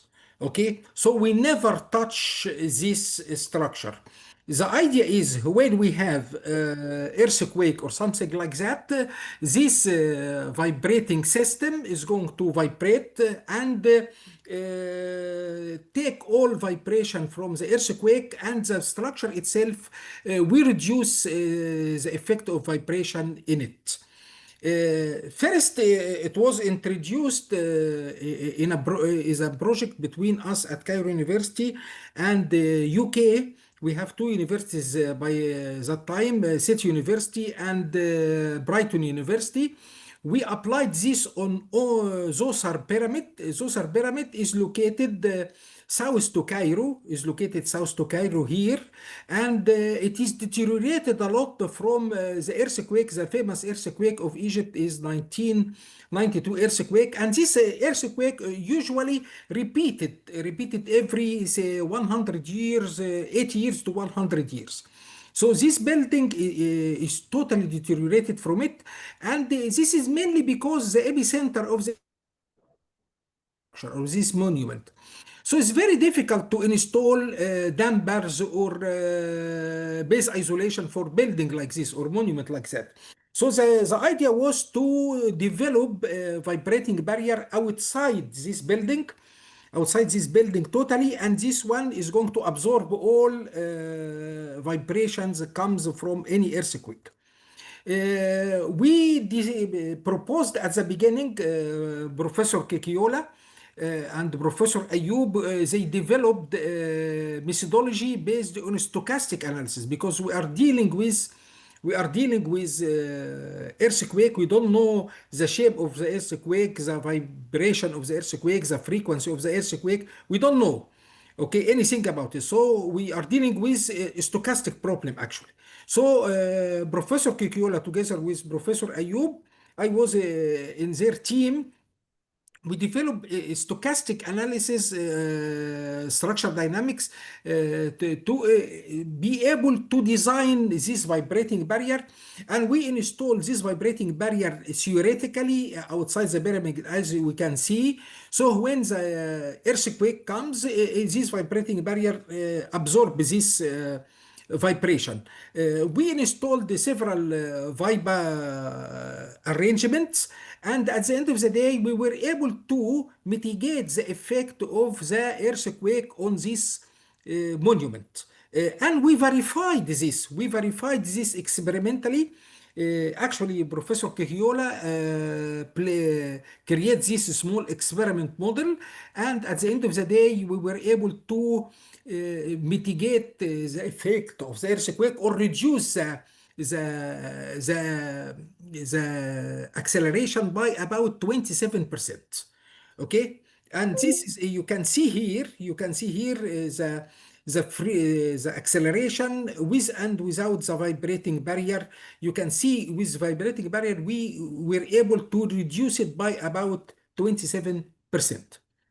By the end of this project, I proposed to use artificial neural networks because artificial neural networks itself is a very good tool, and or actually you can treat it as a very strong regression tool. Okay, and we published this in Soil Dynamics and Earthquake Engineering at early 2024. And we designed these vibrating barriers using artificial neural networks. So the variables we have is the spring stiffness and the mass of the VIBA and the distance between the VIBA and the pyramid itself. We were able to create huge training data. And you can see this is just experiment. When we install the vibrating barrier, it reduces the frequency, the acceleration. You can see the acceleration after the reduction is the black one, and before the reduction is the red one. We were able to use sequential artificial neural network to do this job. And I don't want to go to a lot of technicalities, but I will give you the overall. We improved this over 3 ways. The first way we use this artificial neural network, we were able to reduce the these are the learning curves for the neural network. We were able to reduce it by 38% reduction. We received 38% reduction in the acceleration.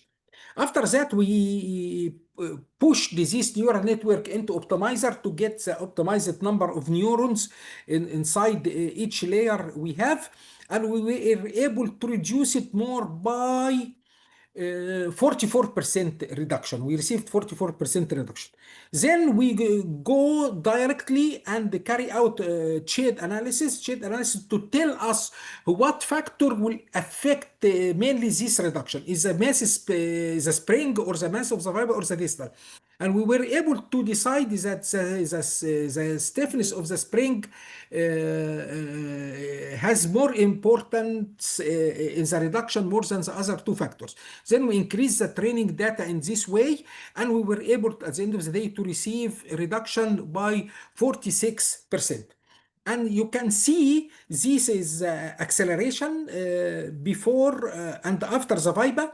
The solid curve is after the VIBA, and the dotted curve is before, or the dashed curve before the VIBA. You can see the reduction is the maximum acceleration is huge. And the best thing about this technology is you don't need to touch the monument itself, or even you can carry out this analysis, this technology actually to several buildings, not to one building only. Because of that, we moved after that to use the same technique. Currently, we are doing it in the Giza Plateau. We were able to measure the stresses at the Sphinx neck. It is very dangerous, actually. And we are designing now vibrating barriers for the Giza Plateau itself, to include the pyramids and the Sphinx itself. Also, we did the same design for buildings like Cairo Citadel. Cairo Citadel is different from other monuments because we have minarets. These minarets needs a special treatment. It's the design of the VIBA itself. Okay, we were able to do that, and actually this paper is sent for publication now. And the third thing we are carrying out this now is to design vibrating barriers for wind turbine, for single wind turbine, and for a farm of wind turbine. This farm of wind turbine is located at Zafran, and another one is in Jabal Zayt in Egypt, and we currently doing that. And even we propose this for a Chinese team of research. They have this wind turbine, floating wind turbines. So we were installing this VIBA outside on the shore itself to reduce the seismic effect inside the water itself. As you can see, my conclusion, VIBA is fantastic device for seismic effect mitigation on monuments or on buildings that we can't touch.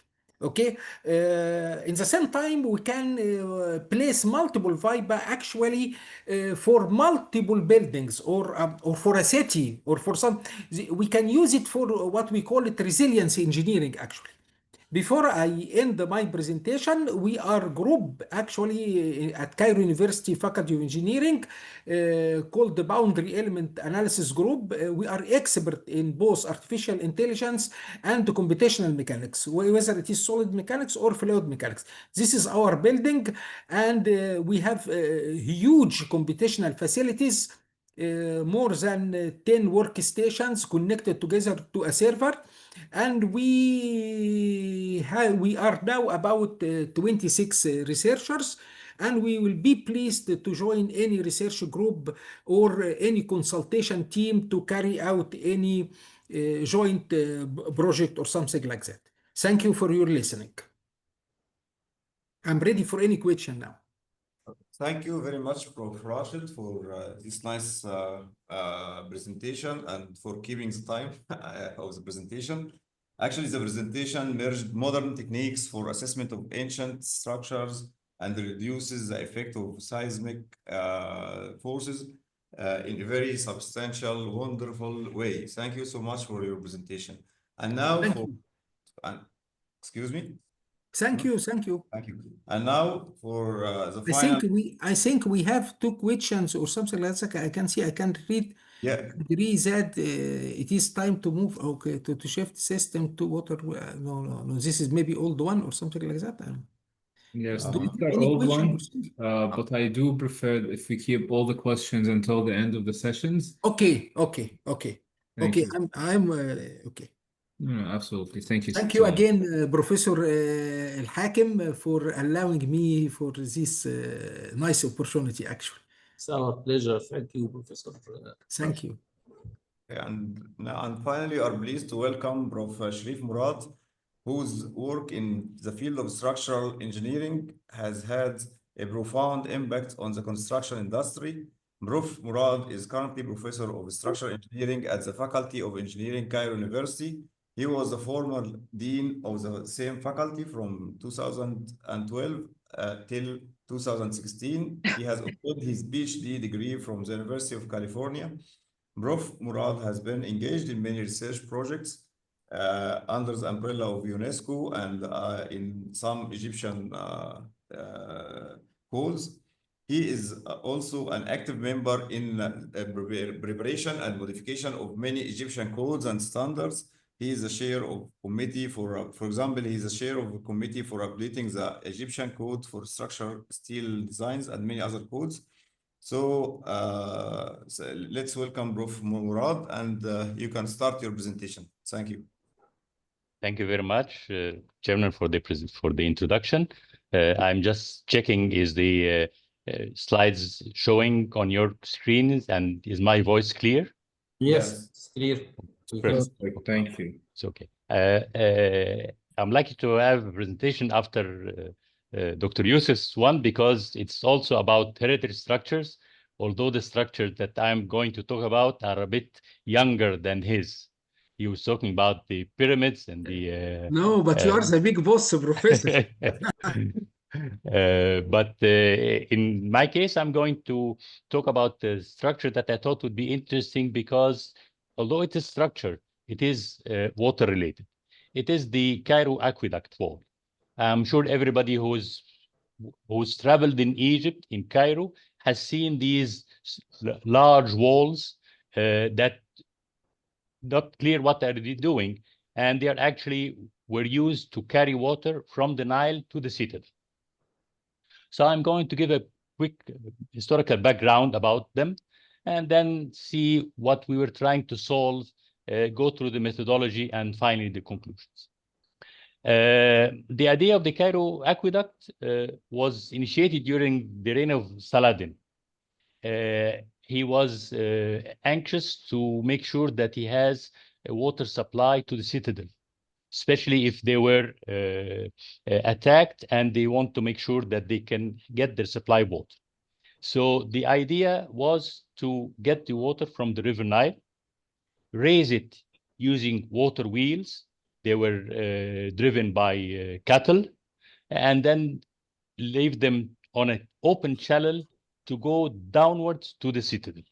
So the basic idea was to carry that water after lifting it up, allowing it to go by gravity to the citadel.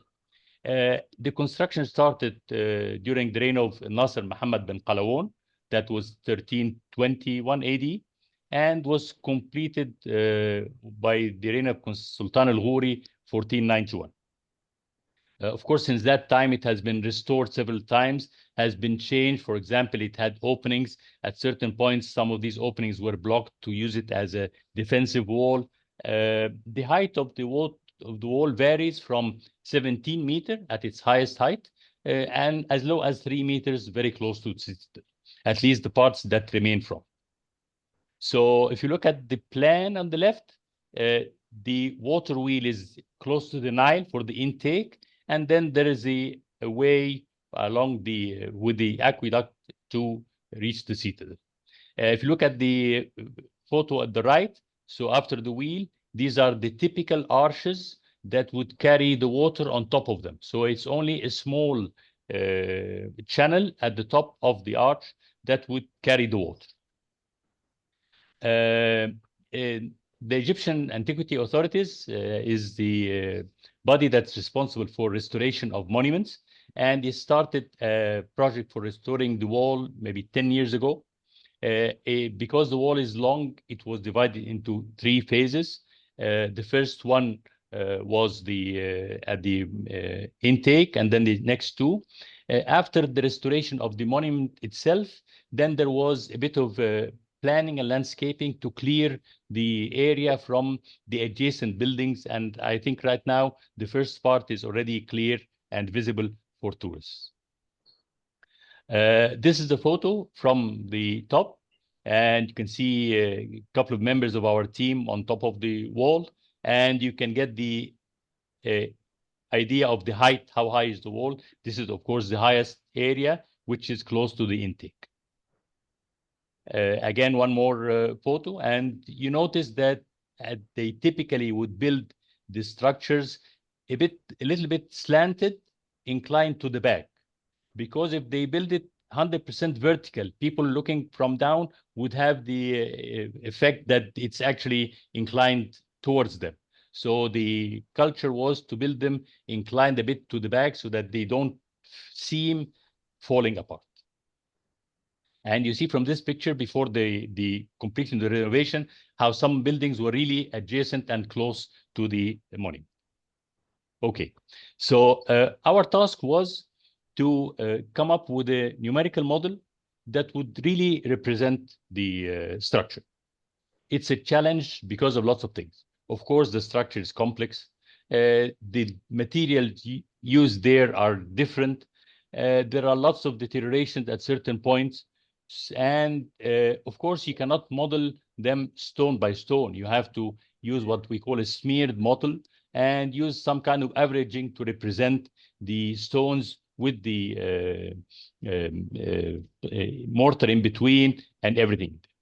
So what we started to do is we took some samples to get the idea of the range of the material that being used. And then we proposed some non-destructive testing. Of course, even when we're taking the sample, our colleagues from the monuments would be very wary, and you should not damage the monument and don't take too much samples, because when we take a core, of course, we damage a small part of the structure. However, it is really necessary for proper identification of the structure. And then when we went for the testing, we went for ambient vibration testing. Ambient vibration testing is simply putting accelerometers on the structure and measuring the time history of the free vibration, and then using mathematical approaches, fast Fourier transform, to come up with the fundamental frequencies or the natural frequencies of the structure through that. You do that numerically by fast Fourier transform. You do some filtering to take away the noise. And then you have what we claim are the actual vibration modes. We actually use 2 schemes to measure the frequencies. The first one, which shows on the left, was focusing on a specific arch where we had 3 accelerometers on the column and then 4 accelerometers on the wall itself. And the second scheme was actually more concerned with the fundamental or basic mode of vibration, which is the first mode. So it was simply putting a lot of accelerometers along the top only. So this would be able to pick up only the first vibration mode, while as the first setup would be able to pick up also higher modes. Here are some photos from the setup. At that time, we did not have wireless accelerometers, so we had to go up wiring all the accelerometers while after attaching them to the structure and getting them into the data acquisition system, which would do the sampling and the filtering. Here are samples of the readings from different channels. These are the time history. So the vertical axis is the voltage, the output of the accelerometers, and the horizontal axis is the time frame. We took that for about 15 seconds intervals for different things.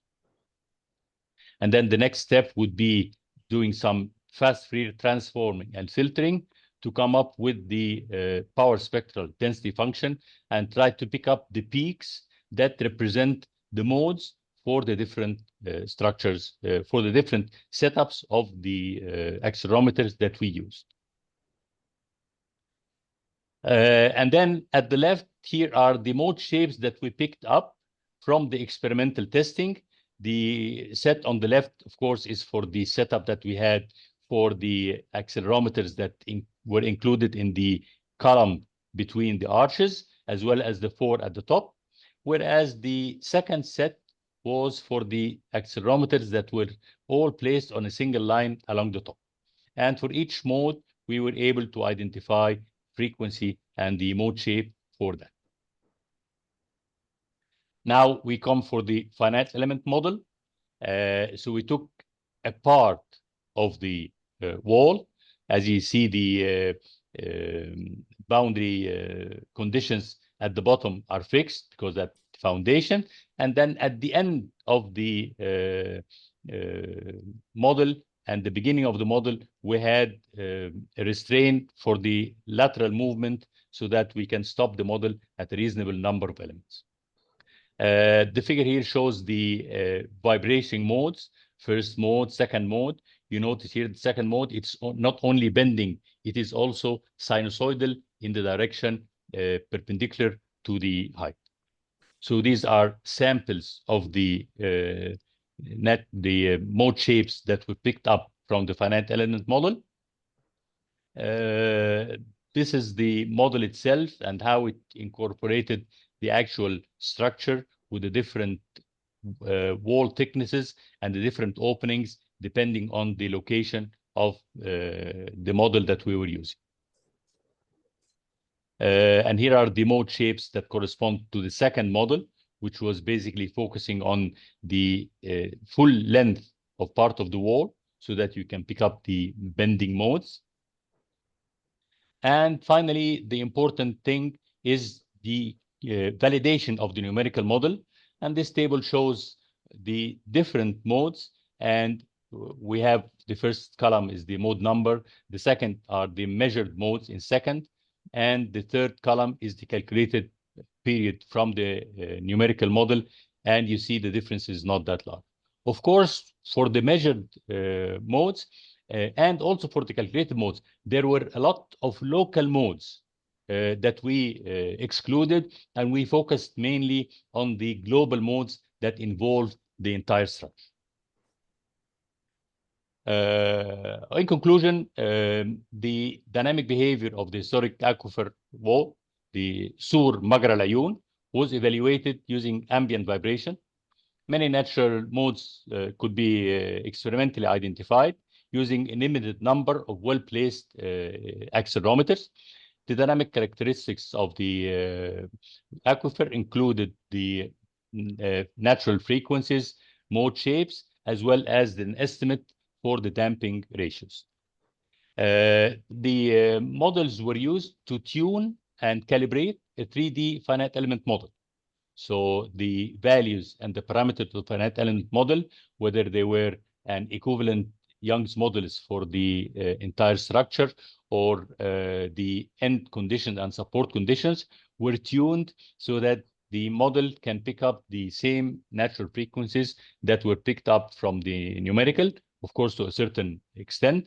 And in that case, we can claim that we have a reliable model that we can take further to study if we need to retrofit the wall or we need to change some of the elements of some of the properties of it. So this process of model updating allowed us to fine-tune the end condition, use a realistic equivalent Young's modulus for the assembly of the wall with the mortar with it, and this updated model was able to identify the natural frequencies of the structure to a reasonable accuracy.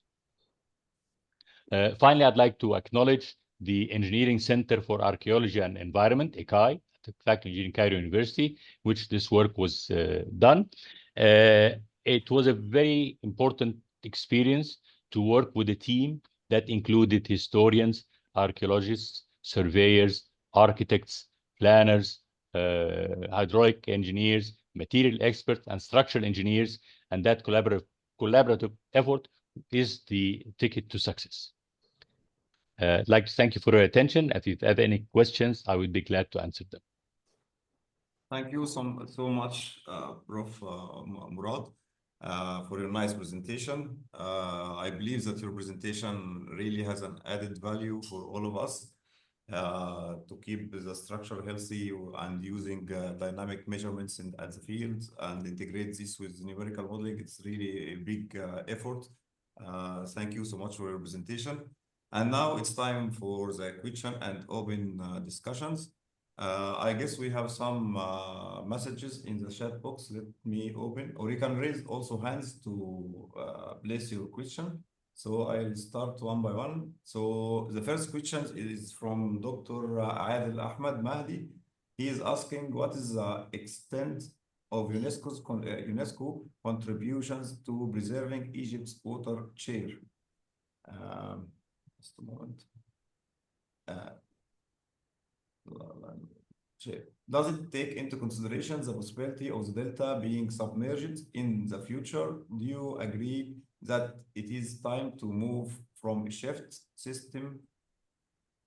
Just a moment. Dr. Sands, would you like to speak on this? Well, I think, yeah, thank you very much.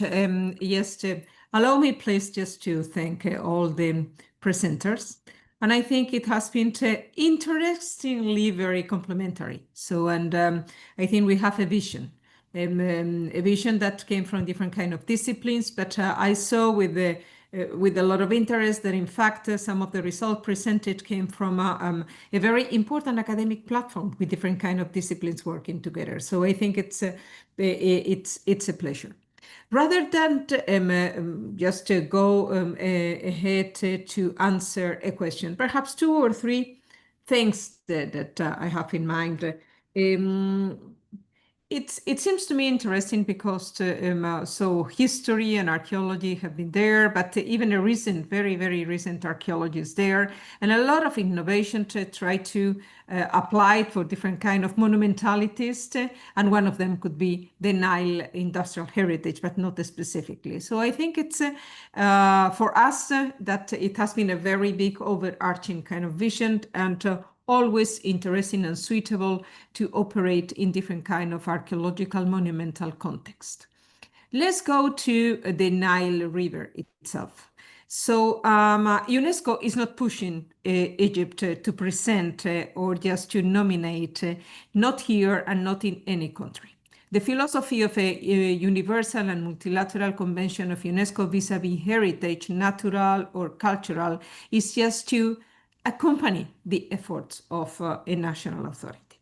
That means we are not pushing, we are not selecting, we interact with national authorities and expertise and academic knowledge when we are required to do so. So there are 2 or 3 very important infrastructures that are associated with our tentative list for different kind of conventions. And UNESCO is not the Secretariat of UNESCO.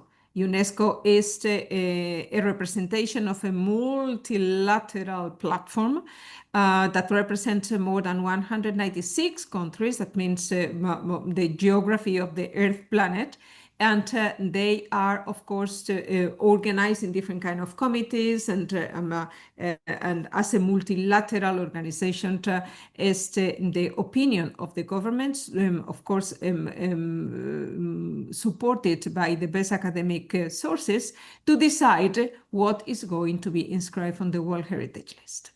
But UNESCO have many other things. That's not just the inclusion of a monument or the inclusion of a system of monuments or an inclusion of a landscape within the within the World Heritage Convention or the Intangible Convention, because some of the knowledges that are related to the management of water over centuries and millennia are, of course, intangible heritage as well. And of course, something that you have presented today could be even related to the creative industries, and that is another convention for that. UNESCO have a lot of possibilities, and with this kind of a spirit, we came to this meeting to listen to you and to explain as well the way in which we can cooperate. We can cooperate setting up a group of expertise, because there is the experience that is happening in Egypt is totally unique. And of course, it pairs and it matches with this accumulated knowledge through millennia. The second issue, and we have been requested by the Minister of Water and Irrigation, is to support the effort of the national authorities to create or to start packaging the idea of a water museum which is related to the national collections, to the national industrial landscape related to water, to the national documentation, which is extraordinarily rich and of course covers many different kind of sources of information. So we have in mind this idea of not a lot of countries have this kind of big responsibility, capacity, resources, and knowledge that, of course, Egypt has. And Egypt, of course, can't manage leadership in coordinating African and Arab countries kind of platforms to continue discussing the importance. And of course, we know that Nile is a miracle. Nile is a miracle because it's the only river, and not because it's the longest one, it's the only river that is able to avoid diminishing all the amount of water going across the most absolute desert on the earth. So, and this is a miracle. And this is a miracle that has been appropriated culturally by a lot of thousands of generations, and of course, different kind of cultures and civilizations. So we listened, of course, to remedies, to methodologies, to overarching histories since the very beginning of the initial dynasties, and to see the way in which how prosperous is the future of the heritage because of the innovation. I have one general question for all the members of the panel. Of course, you came from different kind of perspective, and your daily work is focused on different kind of methodologies and geographies in Egypt. But the question that I used to do in these kinds of getting together, just to produce some results and to follow on that, is according to the enormous challenge, because this is an ocean of activities, and this is so big, how to start. So for each of you, in terms of creating a national policy to support the government of Egypt through the Minister of Water and Irrigation, through the Minister of Tourism and Antiquities, because of course this is a common engagement, what could be, according to your knowledge, academic knowledge, the knowledge that you have on the protected measures, the knowledge that you have about the risk and how risk the structures are, the knowledge that you have about the ongoing research activities. So I would like to listen to each of the panelists about some minutes about what do you consider that is the priority in order to establish a selection, in order to establish priorities, in order to establish a national policy. This is my question for all the panelists, and thank you very much.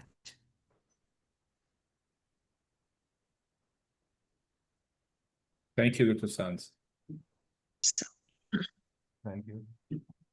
I think Good. Dr. Ami and Dr. Shane would like to take the floor. Yes, I will start. Thank you so much, Dr. Sands, for your kind invitation for this rich webinar.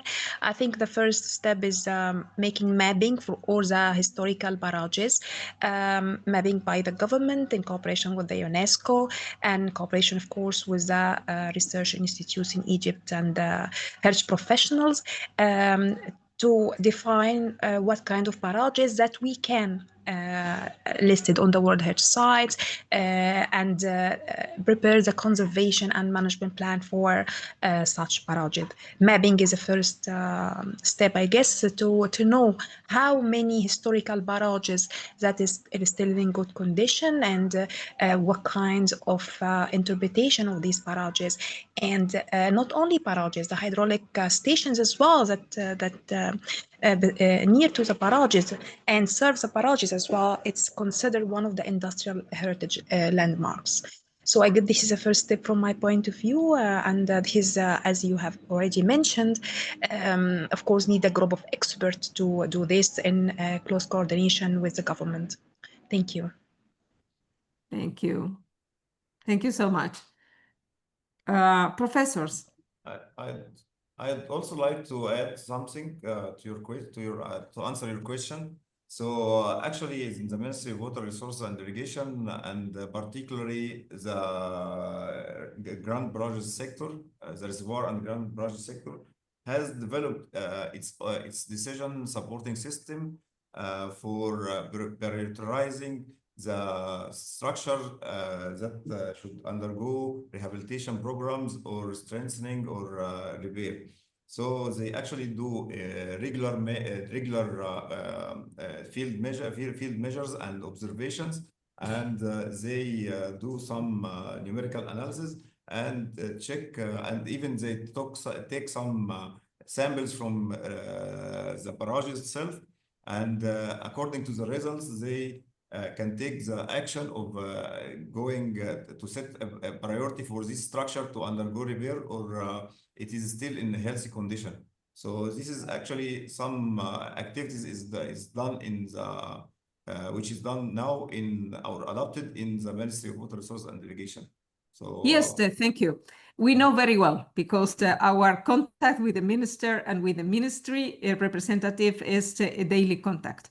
We know that, and we know the assessment and so on, and the kind of a prompt answer. But we have been requested by the minister that to go beyond.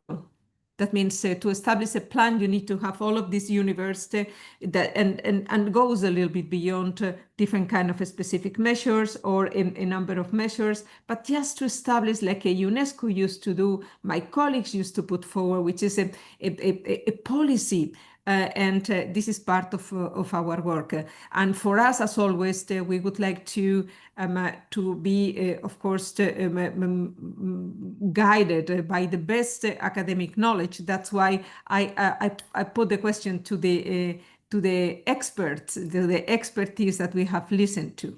So it could be interesting for us to listen to the professors that have been joining this session with us. Thank you again.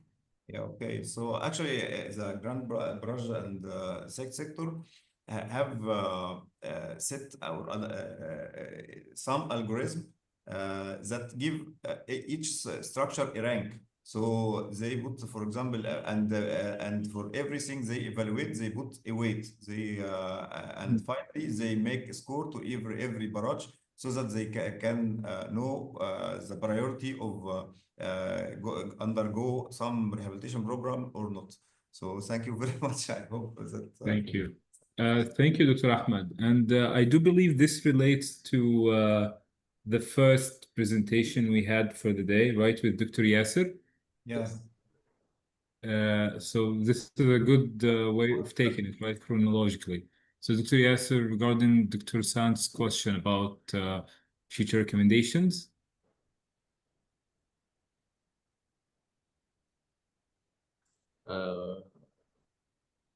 Okay, future recommendations to keep assessment of the important and structures, especially all the structures, because as I said, there are many of them were working, still working till now. And they serve many villages and many people. So you can know if the ministry close a bridge because it is dangerous. The people there suffered too much and always complained, and they are serious in complaining. So it's very important, as Dr. Ahmed said, to have good view for these old structures and to arrangement to know which one is dangerous or very dangerous, which one needs intervention now, which one need to strengthen it now, and which one we can delay its strengthening. So I think we have to keep working using this methodology. Okay, excellent. And let's move Ahmed, to the- if you allow me to add a couple of notes. Absolutely, yes. Okay. Although I'm a structural engineer and I can understand that the first priority, of course, is the safety, I'd like to extend the vision to the importance of the water structure, not only for safety, but also for its historical importance, its uniqueness. And as a matter of fact, a couple of my colleagues who are experts in project management worked with me on a paper that did some prioritization for monuments in Cairo. And they looked at these aspects. Of course, they looked at the structure. And if you find the structure is in bad condition and it's about to collapse, then of course you give it top priority. But if you have two structures and they are kind of average, they're not perfect, of course, but they're not in a bad condition, which one would you choose? So you would like to you look at the history, the uniqueness of the structure, whether you can make adaptive reuse to some parts of it. Things that are really unique, for example, like the Sur Magra al-Ayun and the water wheel, something that's really unique. So you may want to expand the vision, not only to the safety, of course, safety is very important, but also expand it to other aspects that would enrich the culture and the importance of the structures in addition to that. So that's my small addition. I think it's a great answer because, in fact, when according to all that you have explained, or the structures that we have visited, so it's a part of a creative genius, human creative genius. So it's really an amazing lesson, no, that we learned from this kind of management. Is the history of water, but it's the history of civilization as well. So the kind of the criterion component that you put at the very, very top as one of the key criteria, I think is music for our ears. So it's exactly what we would like to be focused on. Thank you very much. It's really interesting because while I was preparing for the presentation, I was looking for a photo for the water wheel, an ancient photo, an old photo. So I searched the net and I found a photo. But then when I looked closely, the comments were, watch out, this is not the water wheel of Cairo. This one is in Syria. So they had similar things and similar ideas. So I think it's really interesting. Yes. And this is why I think, although I'm a structural engineer and always say structure is important, I really like to work with historians and archaeologists because the entire team adds to each other and the entire vision will be complete with all of them. And Professor Murad, there is one important thing in your assertion as well that we distinguish very well why this is very important in the case of Egypt. And it's not just because of fluvial history, it's because as well of the urban history, which is an absolutely outstanding urban memory that is not available to be found in whatever other countries. I'm sorry. So since the very beginning of the basement of this city, around 7th century, 8th century, so is super sophisticated in the sense that the River Nile is managed for urban purposes. And this is a part of the history, the urban history, and perhaps not so well, I would like to say, integrated within the memories of the urban Cairo. So this is something that perhaps is a lesson learned, as well as a pending issue. So I will continue, of course, discussing and working with you, because I think it's important for us to keep in touch. Thank you very much. I fully agree. Thank you. Thank you, Professor Sharif. And I suggest that the ranking system, which is a decision support system, belongs to the barrage sector in the Ministry of Water Resources. This system must be add one other factor. As you said, we have to take this factor into consideration. Thank you again, Professor Sharif. Thank you, Idris. Thank you. And going to the next question. So Dr. Adel again is asking about the relationship between the effect of earthquake and the water level of the Nile River. I guess he might, he's wondering that most of the monuments, Egyptian monuments, were very close to the River Nile in some era. So is this influence some or have some significant influence on this structure in evaluating using your techniques or something like this? So maybe Dr. Okay, I can answer if maybe just one answer, because this is very important questions.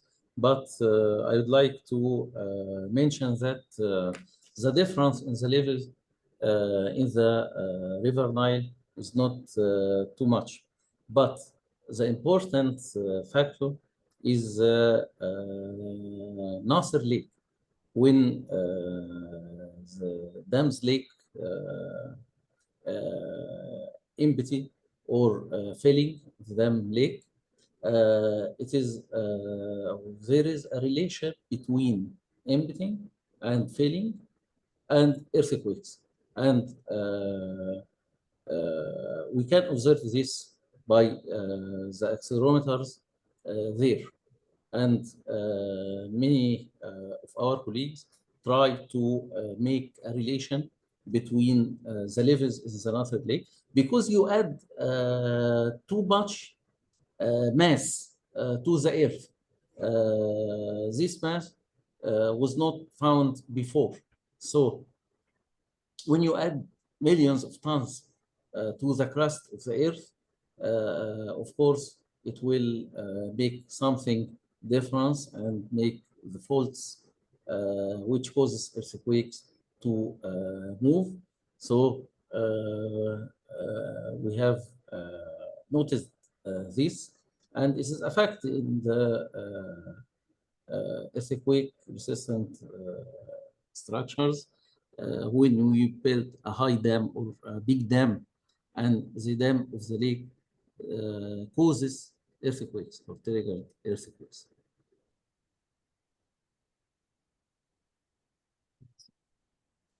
Perfect. Yeah. I think was this answer sufficient? Would you like to move to the next question? Yeah, of course. You move to the next question. So the question is for Professor Sharif Murad. Engineer Mustafa is asking, do we know the water levels at the upstream and at the end of the aqueduct? We now updating the irrigation code is including digital twin to it. Okay, and you, of course, you know that the aqueduct is not functioning. It used to function a long time ago, but it has stopped functioning again a long time ago. So we don't have any actual water levels, but from the differences that we have from the height of the wall and the difference in the levels between the intake and the citadel, we can say that the height, the average height between the top from the intake until the citadel is about maybe almost 50 meters. And that means that along the way, they must have had other water wheels that would make that much difference. Because as I mentioned at the intake, the height of the wall was 17 meters. The level of the citadel at that, if you consider zero at that point, the citadel is more than 50 meters higher than that. So that means that there must have been other pumping stations, using our modern technological terms, or water wheels to do that, or to make up that difference. But because it's not functioning, it has stopped functioning a long time ago, I do not have any information about the actual levels. Thank you. And maybe the last question. This is for Professor Youssef. He is asking about the tools you are using to dam the earthquake forces. So using the bypass. So he is Engineer Bashir, or Dr. Bashir Imam from UNESCO. He is asking that for the monuments, most probably the area around the monuments is historical monuments. The area around the monuments is free, and you can apply your method in a good way. But for the case of hydraulic structures, so maybe it's difficult to have space or room for putting your device to apply such kind of technology. So do you have an answer for that? Or you have Sure, I already replied, Professor Bashir. Of course, we don't need to return it for construction or of roads or any other thing, because if you look at the acceleration come from the earthquake, it is huge compared to any building of a structure or road or traffic loading. All of this traffic loading could be considered as ambient loading. It's not a big vibration that will increase something in the design, or change something in the design of the Viba itself. The Viba itself, the best thing about it is you don't need to touch the structure. You don't need to touch the area itself. Even you can design Viba for multiple structure. You can design Viba for a city or something like that.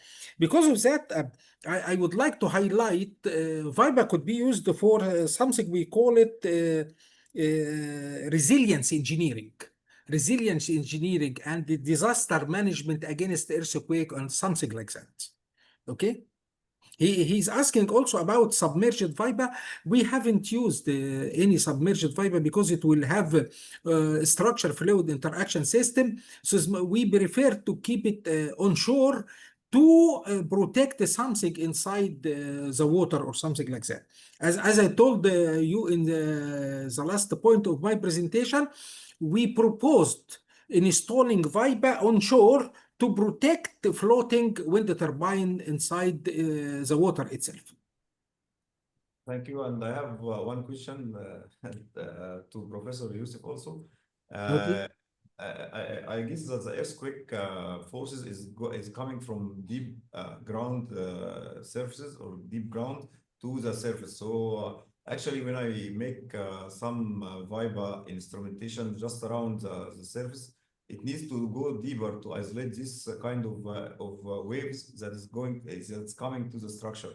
So just have you applied like the optimum depths that we should reach to maintain this kind of problems, or this is my question. So A very nice question, actually, very nice question and very nice point.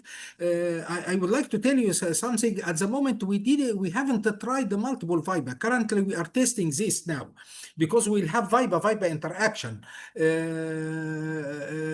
Going deep inside the ground itself, inside the soil itself, will cost money, actually. Will cost money. So we prefer to keep it on top, on the ground, or a bit in Here we will have some economical study before we install VIBA deep inside the ground. But it is very good question. We should carry out some sort of parametric studies to test this. Yes. Okay. Thank you so much. So any more questions? You have two hands up, Yes, and Yes. yeah. Thank you, Professor Ahmed, because I had the same question. Thanks again, Dr. Yusuf. You answered the question. Thank you very much. So, So thank you, colleagues. I'm Abdulaziz Zaki from UNESCO Cairo office. I'm Science National Officer. I have a question to Dr. Yasser as the director of the Construction Research Institute. Climate change is one of the top issues on the international agenda and even the national agendas. Is there any studies about, for sure, all the barrages were built in a different climate, different conditions. Flow variability, I don't think it will be a great issue, an important issue, but the temperature increase is an issue, especially for all the barrages and the evaporation rates in the upstream areas, upstream of the older barrage. Is there any studies you are doing in the Construction Research Institute about the climate change impacts, especially the increase of the temperature and the evaporation rates on the material degradation, concrete cracking, corrosion of the metal parts? Thank you very much. Yes, your voice was not very clear, but we are already doing many studies about the effect of vibration on the structures. I would like to mention that the Samalot regulator, which is crossing the railway, we did dynamic tests with very big variation of velocities for the trains to measure the vibration on this regulator, while the train move in fast velocity or while they are move in slow velocity. And we compared this, and I think Dr. Ahmed was the team leader of this study, and he concluded that low velocity affect the structure more than fast velocity. But Dr. Yasser, I was talking about the climate change impacts and the Climate change, yes. That's right, I the increase of temperatures and the evaporation rates, especially upstream the barrages, the older barrages. There are expected some impacts on the degradation of the material, concrete cracking and corrosion. Do you have any studies you are doing in this area for the assessing the impact? No. Till now, no. We don't have study, but we can take into consideration while we study the structure, the effect of the temperature. But as the code mentioned, I think we have to think about the climate change consideration. Maybe there are bigger effects than that written in the code. Thank you. Okay, thank you so much. And we have the last question. Thank you so much. I'm Alaa Al-Habashi, a professor of architecture and heritage conservation in University of Monofia. I wanted to first thank everybody for all of these wonderful presentations, and also thank the National Water Research Center and UNESCO for organizing such an eye-opening event. Well, I have a couple of quick questions. Well, first, I have a suggestion because I'm also a member in the National Urban NOOH, the National Organization for Urban Harmony in the Governorate of Monofia, where I've been actively also selecting many infrastructure and water distribution, as well as barrages to be protected as distinguished architectural or structural elements in the Monofia governorate. So one policy that the center can actually take to assure the preservation of such structures is to outreach to the urban harmony and to assure that all the governorates of Egypt, if they do have those amazing structures here and there, can be actually listed in the National Registrar of Nuh. That's my first. My second goes to, after, of course, greeting all of the professors who have talked today, especially my dear friend Sharif Murad.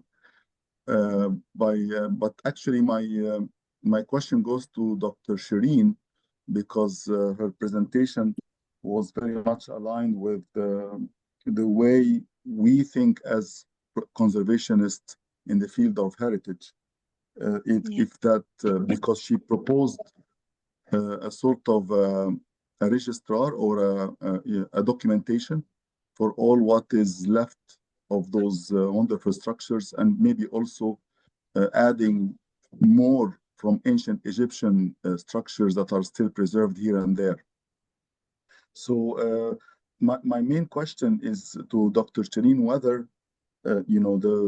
those elements, if they are not functional nowadays as a water in their water system, can they be preserved as a heritage element without being functional? Thank you.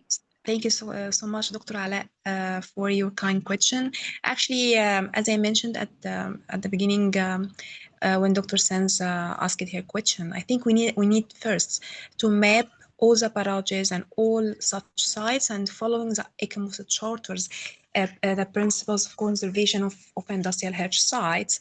Because there is a certain guidelines ICMOS actually listed, and of course can through following these charters, we can document and map the parages and know after that it can be listed on the World Heritage List or not. So the first, I think the first point that we need to map to know what we already have, what kind of parages that we have in a good conditions. I'm a member of the UNESCO Chair of Heritage Education at Helwan University, and we have already started working on documenting some parages, and I have displayed some of them in my presentation. But we are working now at Helwan University to document that branch of industrial heritage. It's like a research discipline, so I guess we can work together, Helwan University and your institution Monofia and the UNESCO Cairo office and the center, and I think the group of experts in that kind of heritage is a key word to start analyze the current situations and what kind of parages that do we have, and hydraulic power stations as well that link it to the parages, because it's one of the industrial heritage landmarks as well.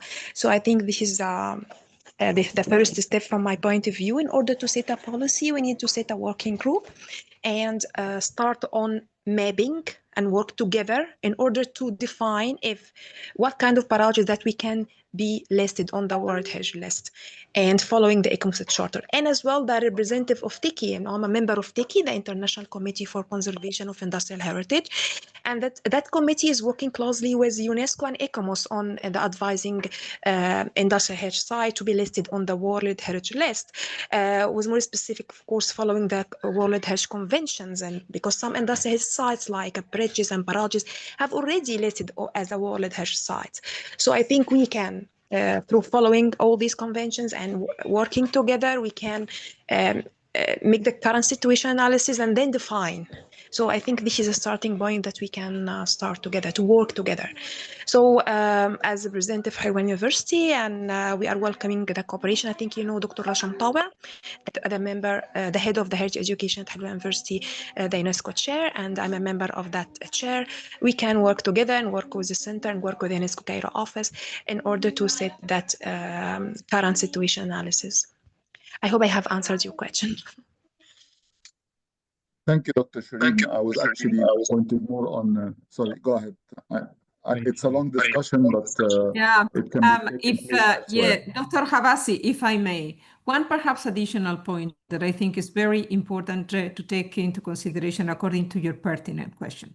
So our recommendation, even if some of them are not going to be anymore considered like a World Heritage, it's not needed. That means what I think is important is to keep the memory and to keep them the use and to keep the knowledge about all that hydraulic systems mean for irrigation, for distribution of water. That means there is an enormous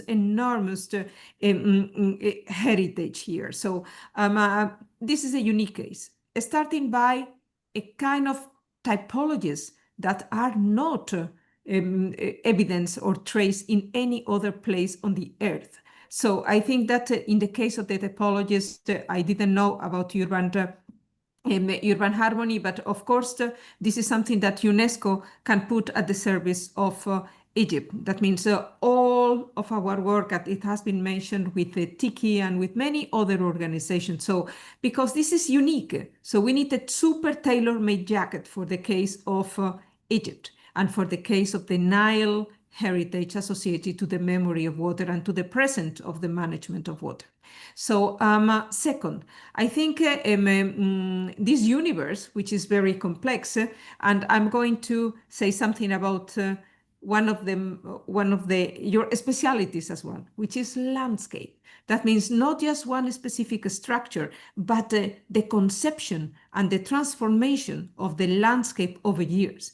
That means this is this idea of whole again, even if it's not urban, but this idea of historic landscape is absolutely important with dealing with this. And that, of course, needed to be included and considered when thinking about the typologies and when thinking about the urban harmony way of assessing and considering, of course, the typologies. The third part of your important question is about do we need to consider those heritage even if they are not going in used? I think some of them are items in revealing these typologies, and for this reason should be protected. After, of course, you can't identify when having all the universe, you can identify if some of them really need a certain degrees because of the authenticity, because of the integrity. So you need to understand how to select. But of course, all of them deserve a period of study as an assessment, as some of our professors show here. And we will be happy to support a national policy on that. And thank you for the question again. Thank you, Dr. Sanz. Thank you so much. Any more questions? I think this is everything from our dear colleagues and participants for the day. Again, apologies, we are 30 minutes behind schedule, but this was a very interesting conversation. I think what really enriches science and enriches our field is the converging nature of it between different disciplines. So thank you so much, everyone. Thank you, Dr. Sanz, for your insights and valuable knowledge. Thank you, Dr. Shireen. Thank you, Dr. Yusuf, Dr. Yasser. I hope I'm not forgetting anyone. It would be a pleasure to continue working with you, and we continue reiterating our gratefulness to the the National Water Research Institute Center, because it has been a pleasure to work with you.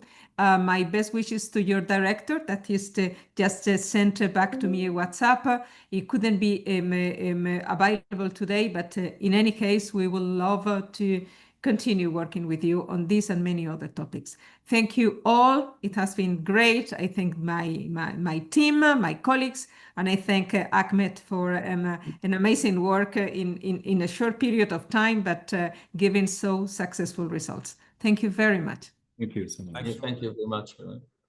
Thank you very much. Until we meet again. Thank you. See you. Bye. Bye. See you. Thank you. Bye.